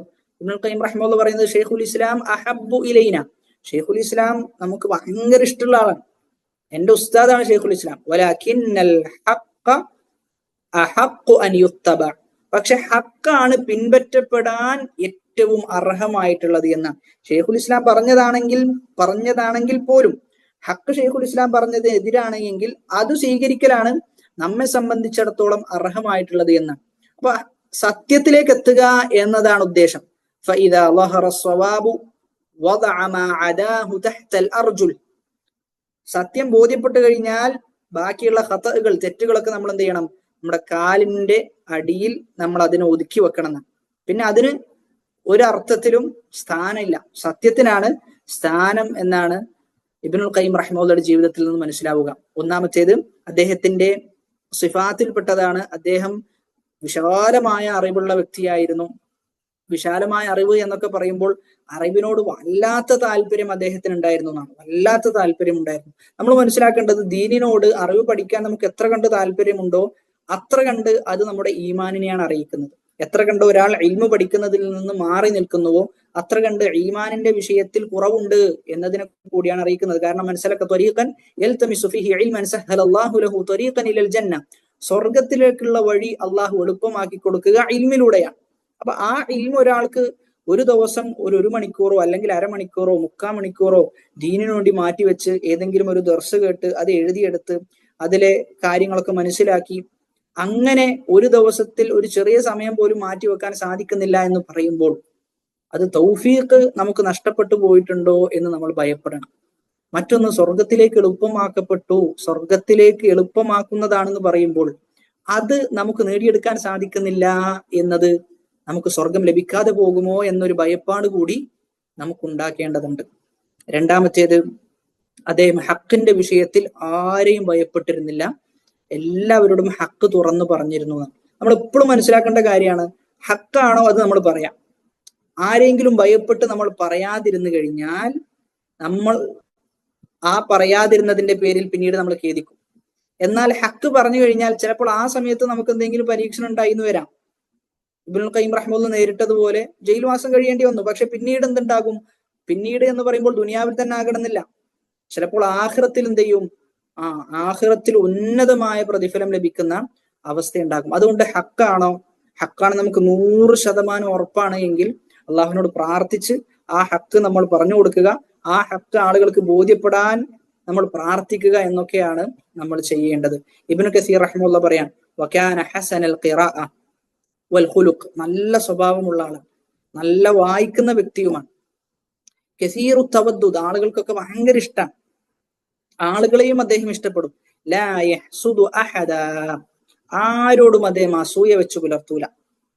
ഏറ്റവും വലിയ വിശേഷണമാണത്. ഒരാളോടും അസൂയയില്ല, എല്ലാ ആളുകൾക്കും നന്മ ആഗ്രഹിക്കുന്നു എങ്കിൽ നമ്മുടെ മനസ്സിന് ഭയങ്കര സമാധാനം ഉണ്ടാകും എന്നുള്ളതാണ്.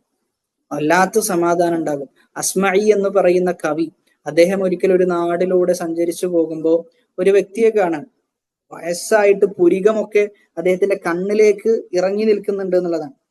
അപ്പൊ അദ്ദേഹത്തോട് ചോദിച്ചു, അല്ല നിങ്ങൾ എത്ര വർഷമായി ജീവിക്കും, നിങ്ങളുടെ വയസ്സ് എത്രയാണെന്ന് ചോദിച്ചപ്പോൾ 120 വയസ്സ് എന്ന് പറഞ്ഞു.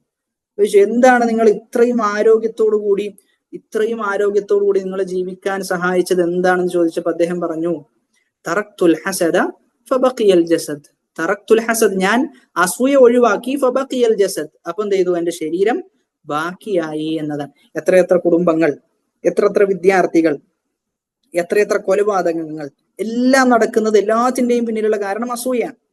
ഒരാൾ മറ്റൊരാൾക്ക് നേരെ അസൂയ വെച്ച് പുലർത്തുന്നു, ഒരു സുഹൃത്ത് മറ്റൊരു സുഹൃത്തിന് നേരെ അസൂയ വെച്ച് പുലർത്തുന്നു.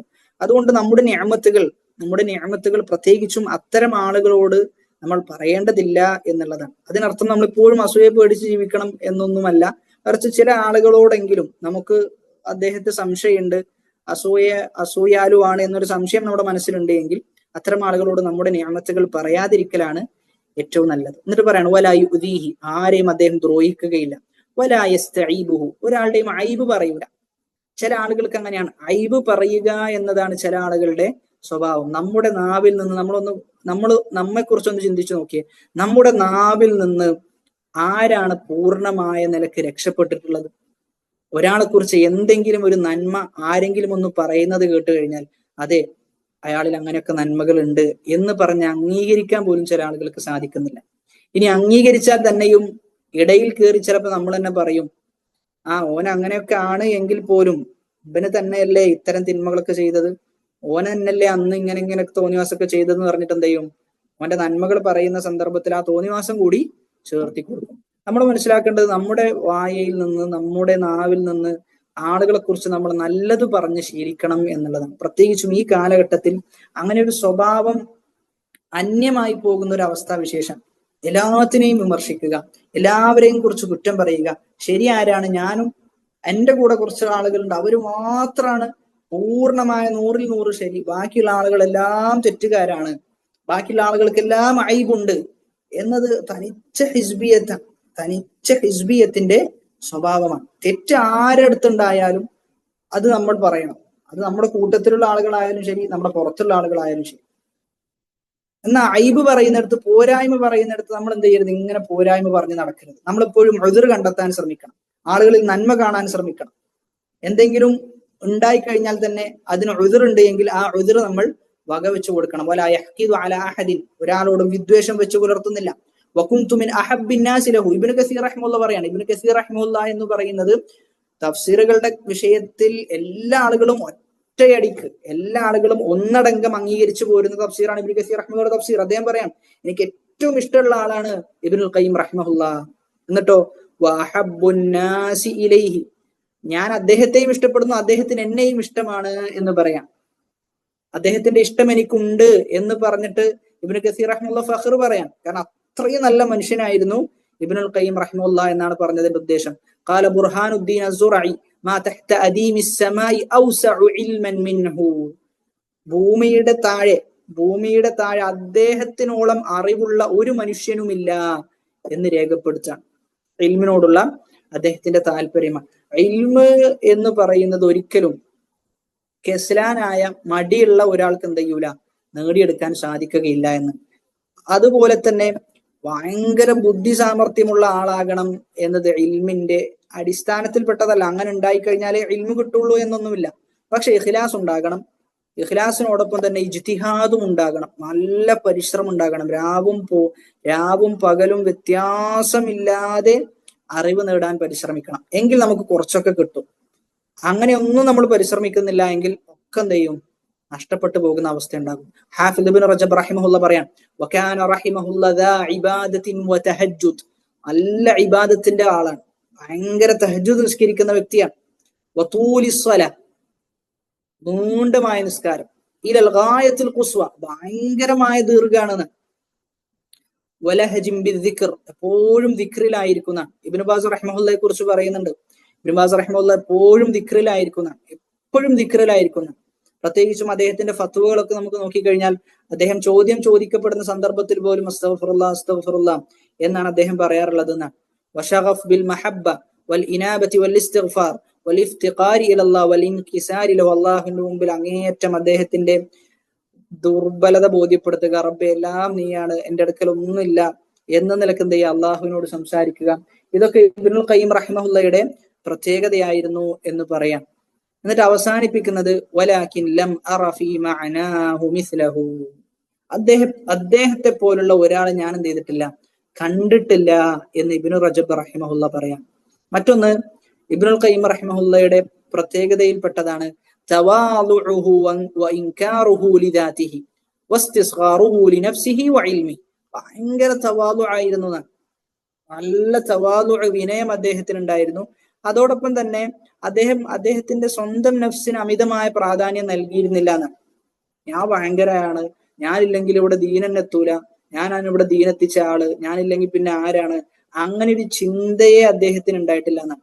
എത്ര സ്ഥലങ്ങളിലാണ് ഇബ്നുൽ ഖയ്യിം റഹിമഹുല്ലാഹ് പല സ്ഥലങ്ങളിലും അദ്ദേഹത്തിന്റെ ഗ്രന്ഥങ്ങളിൽ അദ്ദേഹത്തിന്റെ വിനയം നമുക്ക് ബോധ്യപ്പെടും. അദ്ദേഹം പലപ്പോഴും നമ്മളൊക്കെ എത്ര തിന്മ ചെയ്ത ആളുകളാണ് എന്ന് പറയുന്നിടത്ത് നമ്മൾ എന്നാണ് അദ്ദേഹം പറയാറുള്ളത്. അദ്ദേഹം എന്ത് പറയാറില്ല, നിങ്ങൾ തിന്മ ചെയ്യുന്ന ആളുകളാണ് എന്നൊരിക്കലും അദ്ദേഹം പറയാറില്ല. ഇബ്നുൽ ഖയ്യിം റഹിമഹുല്ലാ തന്നിലേക്ക് കൂടി ചേർത്ത് തന്നെയും അതിൽ ഉൾപ്പെടുത്തിക്കൊണ്ടാണ് പറയാറുള്ളത്. അത് അദ്ദേഹത്തിന്റെ വിനയത്തിന്റെ ഭാഗമാണ്. അദ്ദേഹത്തിന്റെ നഫ്സിന് യാതൊരു സ്ഥാനവും കൊടുത്തിട്ടില്ല എന്നാണ്. അതേപോലെയാണ് അദ്ദേഹത്തിന്റെ ഇൽമിനും. ഞാൻ ഭയങ്കര അറിവുള്ള ആളാണ് എന്ന നിലക്ക് അദ്ദേഹത്തെ കണ്ടിട്ട് പോലും ഇല്ല എന്നാണ്. ഒക്കെ അള്ളാന്റെ ഫദ്ലായി മനസ്സിലാക്കിയതാണ്. അള്ളാഹുവിന്റെ ഫദ്ലാണ് കിട്ടിയ നിഅമത്തെല്ലാം എന്നൊരാൾ തിരിച്ചറിഞ്ഞു കഴിഞ്ഞാൽ പിന്നെ എങ്ങനെയാണ് ആ ഫദ്ല് കൊണ്ട് ഒരാൾക്ക് അഹങ്കരിക്കാൻ സാധിക്കുക? ഒരിക്കലും അഹങ്കരിക്കാൻ സാധിക്കൂല. മറ്റൊന്ന് അസ്സബ്റു അലൽ അദാ വൽ മിഹൻ, പരീക്ഷണങ്ങളിലുള്ള ക്ഷമ അദ്ദേഹത്തിന് കഠിനമായ നിലക്കുണ്ടായിരുന്നു എന്നാണ്. ഇനി അവസാന സന്ദർഭം, ഇബ്നുൽ ഖയ്യിം റഹിമഹുള്ളയുടെ അവസാന സന്ദർഭത്തെ കുറിച്ച് പറയാണ്. മരണത്തിന് തൊട്ടു മുമ്പുള്ള സന്ദർഭം, അദ്ദേഹം വിശുദ്ധ ഖുർആനിന്റെ പാരായണത്തിൽ ഒരുപാട് സമയം ചെലവഴിച്ചു എന്നാണ്. വേറെ ഒരു വിഷയമില്ല, വേറെ കിതാബുകൾ വായനയില്ല, വേറെ ഇൽമിയായ പഠനങ്ങളില്ല, ഒന്നുമില്ല. ഖുർആൻ പാരായണം ചെയ്യുക, അതിനെക്കുറിച്ച് ചിന്തിക്കുക, അതിനെക്കുറിച്ച് ആലോചിക്കുക. അതിലൂടെയാണ് അദ്ദേഹത്തിന് ഒരുപാട് അറിവുകൾ ലഭിച്ചത് എന്ന്. ഖുർആന്റെ ഒരു ആയത്ത് ലഭിച്ചു, അതിന്റെ തഫ്സീറുകളൊക്കെ നമ്മൾ വായിച്ചു കഴിഞ്ഞാൽ, ഇബ്നു കസീർ വായിക്കുന്നു, ഖുർത്തുബി വായിക്കുന്നു, തബരി വായിക്കുന്നു, ഇതൊക്കെ വായിച്ചു കഴിഞ്ഞിട്ട് ആ ആയത്തിനെ കുറിച്ച് നമ്മൾ ഡീപ്പായി ഇരുന്ന് നമ്മുടെ ജീവിതത്തിലേക്ക് തട്ടിച്ച്, സമൂഹത്തിലേക്ക് തട്ടിച്ച് ആ ആയത്ത് നമ്മൾ വായിക്കുകയും പഠിക്കുകയും ചെയ്തു കഴിഞ്ഞാൽ ആ ഒറ്റ ആയത്ത് നമ്മുടെ ജീവിതത്തെ എന്ത് ചെയ്യും? മാറ്റിമറിക്കും എന്നുള്ളതാണ്. ഒരു പുസ്തകം വായിക്കാൻ 3-4 മണിക്കൂറൊക്കെ ചിലപ്പോൾ എന്ത് ചെയ്യും? ആദ്യം മുതൽ അവസാനം വരെ നമ്മൾ ഇരിക്കും. ഒന്നും വേണ്ട, ഒരു പരീക്ഷയുള്ള സന്ദർഭത്തിൽ എത്ര സമയമാണ് നമ്മൾ പഠിക്കാൻ വേണ്ടി ചെലവഴിക്കുക. എന്നാൽ അങ്ങനെ ജീവിതത്തിലെ ഏതെങ്കിലും ഒരു ദിവസമെങ്കിലും ഖുർആനിന് വേണ്ടി നമ്മൾ അങ്ങനെ സമയം കൊടുത്തിരുന്നെങ്കിൽ തീർച്ചയായിട്ടും നമുക്ക് തസ്കിയത്തും തർബിയത്തും അതിലൂടെ ലഭിക്കും എന്നത് ഉറപ്പാണ്. പക്ഷെ നമ്മൾ ആ ഒരു സമയം, ഒരു ക്വാളിറ്റി ടൈം ഖുർആനിന് വേണ്ടി നമ്മൾ പലപ്പോഴും, ഈ പറയുന്ന ഞാനടക്കം, നമുക്ക് വലിയ അശ്രദ്ധ ആ വിഷയത്തിൽ ഉണ്ട് എന്നുള്ള തിരിച്ചറിവ് നമുക്കുണ്ടാകണം. അതുകൊണ്ട് ഖുർആനിന് നല്ല സമയം നമ്മൾ കൊടുക്കണം. ഒരു ദിവസം കടന്നു പോകുമ്പോൾ ഒരു ജുസ് പാരായണം ചെയ്തിട്ടില്ല എന്നൊക്കെ പറയുമ്പോൾ വല്ലാത്ത വിഷമം, മനപ്രയാസം ഉണ്ടാകണം എന്നുള്ളതാണ്. ഇബ്നുൽ ഖയ്യിം റഹിമഹുല്ലാ തന്നെ പറയുന്ന ഒരു വിഷയമാണ്. ഒരാൾക്ക് തന്റെ വിർദ് നഷ്ടപ്പെട്ടു കഴിഞ്ഞാൽ, തന്റെ വിർദ് എന്ന് പറഞ്ഞു കഴിഞ്ഞാൽ എപ്പോഴും ചെയ്യുന്ന സൽക്കർമ്മങ്ങൾ നഷ്ടപ്പെട്ടു കഴിഞ്ഞാൽ ഒരു മുഅ്മിനാണോ, ഹൃദയം സലീമായ വ്യക്തിയാണോ ഭയങ്കര ബേജാറായിരിക്കുന്ന. ആ ബേജാർ എന്ത് ചെയ്യണം? നമുക്കുണ്ടാകണം. ഖുർആന് വേണ്ടി നല്ല സമയം കണ്ടെത്തണം. ഇബ്നുൽ ഖയ്യിം റഹിമഹുല്ലക്ക് തന്റെ ഗ്രന്ഥങ്ങളിലൊക്കെ വലിയ മാറ്റം ഉണ്ടാകാനുള്ള കാരണം അവസാന സമയത്ത് ഖുർആനിന് വേണ്ടി അദ്ദേഹം നൽകിയ ഈ സമയമായിരുന്നു. അങ്ങനെ അദ്ദേഹം ഒരുപാട് ഖുർആൻ പാരായണം ചെയ്തു. ആ സന്ദർഭത്തിലാണ് അദ്ദേഹത്തിന്റെ ഉസ്താദ് ഇബ്നു തൈമിയ്യ റഹിമഹുല്ലാ മരണപ്പെടുകയും അദ്ദേഹം ജയിലിൽ നിന്ന് പുറത്താക്കപ്പെടുകയും ചെയ്യുന്ന അവസ്ഥ ഉണ്ടായിരുന്നത്. പിന്നെ അദ്ദേഹം ഒരുപാട് ഹജ്ജ് ചെയ്തിരുന്നു എന്നാണ്. ഒരുപാട് ഹജ്ജ് അദ്ദേഹം ചെയ്തിരുന്നു.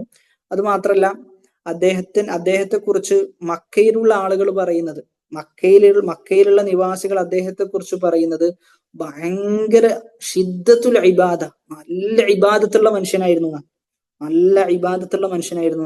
നമുക്കറിയാം, ചില പള്ളികളിലൊക്കെ നമ്മൾ ചെന്ന് കഴിഞ്ഞാൽ പ്രായം ചെന്ന ചില ആളുകളുണ്ടാവും, ഭയങ്കര ഇബാദത്തായിരിക്കും. ആദ്യത്തെ സഫിലെത്തും, എല്ലാ സുന്നത്ത് നിസ്കാരങ്ങളും നിസ്കരിക്കും, ബാങ്ക് കൊടുക്കുന്നതിന് മുമ്പേ എത്തും, എന്നിട്ട് ബാങ്ക് കൊടുക്കും, എന്നിട്ട് അവിടെ ഇരിക്കും, എന്നിട്ട് ഇഖാമത്തിന്റെ സമയം വരെ പ്രാർത്ഥിക്കും. അപ്പൊ ഇൽമ നേടുന്ന ആളുകൾ തിരിച്ചറിയേണ്ടത് ഇബാദത്തിന് വേണ്ടി നമ്മൾ എന്ത് ചെയ്യണം? പരിശ്രമിക്കണം. ഇൽമ നേടാൻ നമ്മൾ പരിശ്രമിക്കുന്നത് പോലെ ഇബാദത്തിന് വേണ്ടിയും നമുക്ക് ജുഹദ് ഉണ്ടാകണം, ഇജ്തിഹാദ് ഉണ്ടാകണം. അങ്ങനെ ഇല്ല എങ്കിൽ അത് അപകടമാണ് നമ്മുടെ ജീവിതത്തിൽ വരുത്തി വെക്കുക. നമ്മുടെ ഇൽമിൽ എവിടെയോ ഇഖ്ലാസ് കുറഞ്ഞു പോയിട്ടുണ്ട് എന്നതിനെയാണ് അത് അറിയിക്കുന്നത്. ഷെയ്ഖുൽ ഇസ്ലാം ഇബ്നുൽ ഖയ്യിം റഹിമഹുല്ലാ അദ്ദേഹം മരണപ്പെടുന്നത് റജബ് 13 വെള്ളിയാഴ്ച രാത്രിയാണ്. റജബ് 13 വെള്ളിയാഴ്ച രാത്രി ഹിജ്റ 751 മരണപ്പെട്ടു. അദ്ദേഹത്തിന്റെ ഉപ്പയുടെ ഖബറിന്റെ അരികിലാണ് അദ്ദേഹത്തിന്റെ ഖബർ സ്ഥിതി ചെയ്യുന്നത്. ളുഹറിന്റെ തൊട്ടടുത്തുള്ള സമയത്താണ് അദ്ദേഹത്തിന് വേണ്ടി മയ്യിത്ത് നിസ്കരിക്കപ്പെടുന്നത്. ഒരുപാട് ആളുകൾ അദ്ദേഹത്തിന്റെ ജനാസയിൽ പങ്കെടുത്തിരുന്നു. ഒരുപാട് ആളുകൾ. അപ്പൊ ഇതാണ് ഇബ്നുൽ ഖയ്യിം റഹിമഹുല്ലയെ കുറിച്ച് വളരെ ചുരുക്കത്തിൽ നമുക്ക് പറയാനുള്ളത്. ഒരുപാട് വിശദീകരിക്കാനുള്ള വിഷയമാണ്. ഇത് തന്നെ നമുക്ക് 1, 2, 3, 4 ഭാഗങ്ങളാക്കി പറയാനുള്ള വിഷയങ്ങൾ മാത്രം ഇതിലുണ്ട്. നമുക്ക് അതിന്റെ ആവശ്യമില്ല. കാരണം നമ്മുടെ ഉദ്ദേശം ഇബ്നുൽ ഖയ്യിം റഹിമഹുള്ളയെ കുറിച്ച് ഒരു വിശാലമായ പഠനം നടത്തുക എന്നതല്ല നമ്മുടെ ഉദ്ദേശം. മറിച്ച് അദ്ദാഉ വദ്ദവാ എന്ന ഗ്രന്ഥത്തിൽ എന്തൊക്കെയാണ് അടങ്ങിയിട്ടുള്ളത് അത് പഠന വിധേയമാക്കുക, അത് ജീവിതത്തിൽ പ്രാവർത്തികമാക്കുക, അത് മറ്റുള്ള ആളുകളിലേക്ക് എത്തിച്ചു കൊടുക്കുക എന്നതാണ് നമ്മുടെ ലക്ഷ്യം. അപ്പൊ അതുകൊണ്ടാണ് വളരെ ചുരുക്കത്തിൽ നമ്മൾ ഇബ്നുൽ ഖയ്യിം റഹിമഹുള്ളയെ കുറിച്ച് വിശദീകരിക്കുകയുണ്ടായത്. കാരണം ഒരു പണ്ഡിതന്റെ ഗ്രന്ഥം പഠിക്കുന്ന സന്ദർഭത്തിൽ ആ പണ്ഡിതനെ കൂടി മനസ്സിലാക്കി കഴിഞ്ഞാൽ ആ ഗ്രന്ഥത്തിന്റെ പ്രാധാന്യം നമുക്ക് ബോധ്യപ്പെടും. ഇനി ഒരു കാര്യം സൂചിപ്പിക്കാനുള്ളത്, എല്ലാ ആളുകളും അടുത്ത ക്ലാസ്സിൽ ആ ഗ്രന്ഥം, നമ്മൾ ഈ പറയുന്ന കിതാബ്, അത് വാങ്ങാൻ വേണ്ടി പരിശ്രമിക്കണം. അത് നമ്മൾ വാങ്ങിക്കാൻ വേണ്ടി പരിശ്രമിക്കണം. ഏറ്റവും നല്ല കോപ്പി എന്നുള്ളത് അറബി കിതാബുകളിൽ നമ്മൾ മനസ്സിലാക്കേണ്ടത് എല്ലാ കോപ്പികളും ഒരേപോലെയല്ല. ചട്ട നോക്കിയിട്ട്, പുറത്തുള്ള ബൈൻഡ് നോക്കിയിട്ടല്ല നമ്മൾ അതിന്റെ കോപ്പി, അതിന്റെ കിതാബിന്റെ ഉള്ളിലുള്ളത് നമ്മൾ മനസ്സിലാക്കേണ്ടത്. മറിച്ച് തഹ്കീക്ക് ചെയ്ത ആളുണ്ടാവും, ആ കിതാബ് അത് കൃത്യമായി പരിശോധന വിധേയമാക്കിയ ആളുണ്ടാവും. ആ ആൾ ആരാണ് എന്ന് മനസ്സിലാക്കി അദ്ദേഹത്തിന്റെ തഹ്കീക്കുകളാണ് നമ്മൾ വാങ്ങേണ്ടത്. ബക്കർ അബൂ സയ്യിദ് റഹിമഹുല്ല എന്ന് പറയുന്ന പണ്ഡിതൻ ഷെയ്ഖുൽ ഇസ്ലാമിന്റെ ഇബ്നുൽ ഖയ്യിം റഹിമഹുല്ലയുടെ അദ്ദാഉ വദ്ദവാ എന്ന കിതാബിന് തഹ്കീക്ക് ചെയ്തിട്ടുണ്ട്, സൂക്ഷ്മമായി പരിശോധിച്ചിട്ടുണ്ട്. അതാണ് ഏറ്റവും നല്ല തഹ്കീക്ക്. നെറ്റിലൊക്കെ അത് നമുക്ക് ലഭ്യമാണ്. ഇൻഷാ അല്ലാഹ് അതിന്റെ ലിങ്ക് നമ്മൾ ഗ്രൂപ്പിൽ പ്രൊവൈഡ് ചെയ്യാം. അപ്പൊ ആ കിതാബിന്റെ കോപ്പിയാണ് എടുക്കാൻ വേണ്ടി ശ്രമിക്കേണ്ടത്. ഒരുപാട് സ്ഥലമുണ്ട്, മലപ്പുറത്തും കോഴിക്കോടൊക്കെ കിതാബ് രൂപത്തിൽ തന്നെ നല്ല രൂപത്തിൽ അറബി ഗ്രന്ഥങ്ങൾ എങ്ങനെയാണോ അടിച്ചു വരുന്നത് അതേ രൂപത്തിൽ പ്രിന്റ് എടുത്ത് തരുന്ന ഒരുപാട് കേന്ദ്രങ്ങളുണ്ട്. ഇനി അതല്ല, പുറത്തുനിന്ന് കൊണ്ടുവരാൻ സാധിക്കുന്ന ആൾക്കാർ ആരെങ്കിലും ഉണ്ടെങ്കിൽ, പുറത്തുനിന്ന് ഫാമിലികൾ ഉണ്ട്, അപ്പൊ അങ്ങനെയുള്ള ആളുകൾ ഉണ്ടെങ്കിൽ ഓരെ കൊണ്ട് എന്ത് ചെയ്യണം, കൊണ്ടിരിക്കണം. എന്നിട്ട് നമ്മൾ അടുത്ത ക്ലാസ്സിൽ തുടങ്ങുന്ന സമയത്ത് കിതാബ് എന്ത് ചെയ്യണം, നമ്മുടെ മുന്നിൽ ഉണ്ടാകണം. നമ്മുടെ മുന്നിൽ കിതാബ് നിർബന്ധമായും ഉണ്ടാകണം. കുറച്ചൊക്കെ നമ്മൾ നമ്മുടെ പണം ഇങ്ങനെയുള്ള ഇൽമിയായ മാർഗത്തിൽ കൂടി നമ്മൾ ചെലവഴിക്കാൻ എന്ത് ചെയ്യണം, പരിശ്രമിക്കണം. ഇൻഷാ അല്ലാഹ് നമ്മൾ ഉദ്ദേശിക്കുന്നത് എന്തെന്ന് ചോദിച്ചു കഴിഞ്ഞാൽ, ഇബ്നുൽ ഖയ്യിം റഹിമഹുല്ലയുടെ ഗ്രന്ഥങ്ങൾ പൂർണ്ണമായും വായിച്ചു തീർക്കാൻ ഒരു ഉദ്ദേശമുണ്ട്. അത് നമ്മൾ അദ്ദാഉ വദ്ദവായിലൂടെ നമ്മൾ ആരംഭിക്കാം. എല്ലാ ബുധനാഴ്ചയും നമ്മൾ അദ്ദാഉ വദ്ദവാ നമ്മൾ വായിക്കും. ചിലപ്പോൾ ഒരു വർഷം എടുക്കും അദ്ദാഉ വദ്ദവാ തന്നെ. അത് കഴിഞ്ഞാൽ ഇബ്നുൽ ഖയ്യിം റഹിമഹുല്ലയുടെ അടുത്ത തസ്കിയത്തുമായി ബന്ധപ്പെട്ട ഗ്രന്ഥം എടുക്കും. ഇൻഷാ അല്ലാഹ് അങ്ങനെ ഇബ്നുൽ ഖയ്യിം റഹിമഹുല്ലയുടെ ഗ്രന്ഥങ്ങൾ ഏതൊക്കെയുണ്ട് അതൊക്കെ പഠിച്ചെടുക്കുക, ഒക്കെ ജീവിതത്തിൽ പ്രാവർത്തികമാക്കുക, എന്നിട്ട് ജനങ്ങൾക്ക് പഠിപ്പിച്ചു കൊടുക്കുക. ഇതാണ് നമ്മുടെ ഏറ്റവും വലിയ ഉദ്ദേശം. അല്ലാഹു സുബ്ഹാനഹു വ തആല നമ്മുടെ ലക്ഷ്യം സ്വർഗത്തിലേക്ക് എത്തുക എന്നതാണ്. അതിലേക്കുള്ള മാർഗമാണ് ഈ ഗ്രന്ഥം വായിക്കുക എന്നുള്ളത്. ഈ കിതാബ് വായിക്കുക എന്നുള്ളതല്ല നമ്മുടെ ഉദ്ദേശം. അവിടെ മനസ്സിലാക്കേണ്ടത്, കിതാബ് വായിക്കുക എന്നുള്ളത് വസീല മാത്രമാണ് കേട്ടോ. കിതാബ് വായിക്കുക എന്നുള്ളത് എന്തല്ല, കിതാബ് വായിക്കുക എന്നതല്ല നമ്മുടെ ഉദ്ദേശം. നമ്മുടെ ഉദ്ദേശം ഈ കിതാബ് വായിച്ചിട്ട് അള്ളാഹുലേക്ക് എന്ത് ചെയ്യണം, അള്ളാഹുലേക്ക് അടുക്കണം. ഈ കിതാബിൽ പറയുന്ന ദീനീപരമായ ഒരുപാട് കാര്യങ്ങളുണ്ട്, ആ കാര്യങ്ങൾ മനസ്സിലാക്കി അള്ളാഹുലേക്ക് അടുക്കണം. അതാണ് നമ്മുടെ ഏറ്റവും വലിയ ഉദ്ദേശം. ആ ഉദ്ദേശത്തിലേക്ക് അള്ളാഹു സുബ്ഹാനഹു വ തആല നമ്മെ എത്തിക്കുമാറാകട്ടെ. അള്ളാഹു സുബ്ഹാനഹു വ തആല ഇൽമ് നേടുന്നതോടൊപ്പം തന്നെ അമലിൽ അങ്ങേയറ്റം ഉത്സാഹത്തോടു കൂടി അമല് ചെയ്യാൻ ഉള്ള തൗഫീഖും അള്ളാഹു നമുക്ക് പ്രദാനം ചെയ്യുമാറാകട്ടെ. അതോടൊപ്പം തുടർച്ചയുണ്ടാകണം. എല്ലാ ക്ലാസ്സുകളിലും കൃത്യമായി കയറി അത് കൃത്യമായി നോട്ട് ചെയ്ത് മുന്നോട്ട് പോകുന്ന ഒരവസ്ഥ ഉണ്ടാകണം. അള്ളാഹു സുബ്ഹാനഹു വ തആല കാര്യങ്ങളൊക്കെ കൃത്യമായി മനസ്സിലാക്കി ജീവിതത്തിൽ പ്രാവർത്തികമാക്കാനുള്ള തൗഫീഖ് നമുക്ക് ഏവർക്കും പ്രദാനം ചെയ്യുമാറാകട്ടെ. വആഖിറു ദഅ്വാനാ അൽഹംദുലില്ലാഹി റബ്ബിൽ ആലമീൻ. അസ്സലാമു അലൈക്കും വറഹ്മത്തുള്ളാഹി വബറകാതുഹു.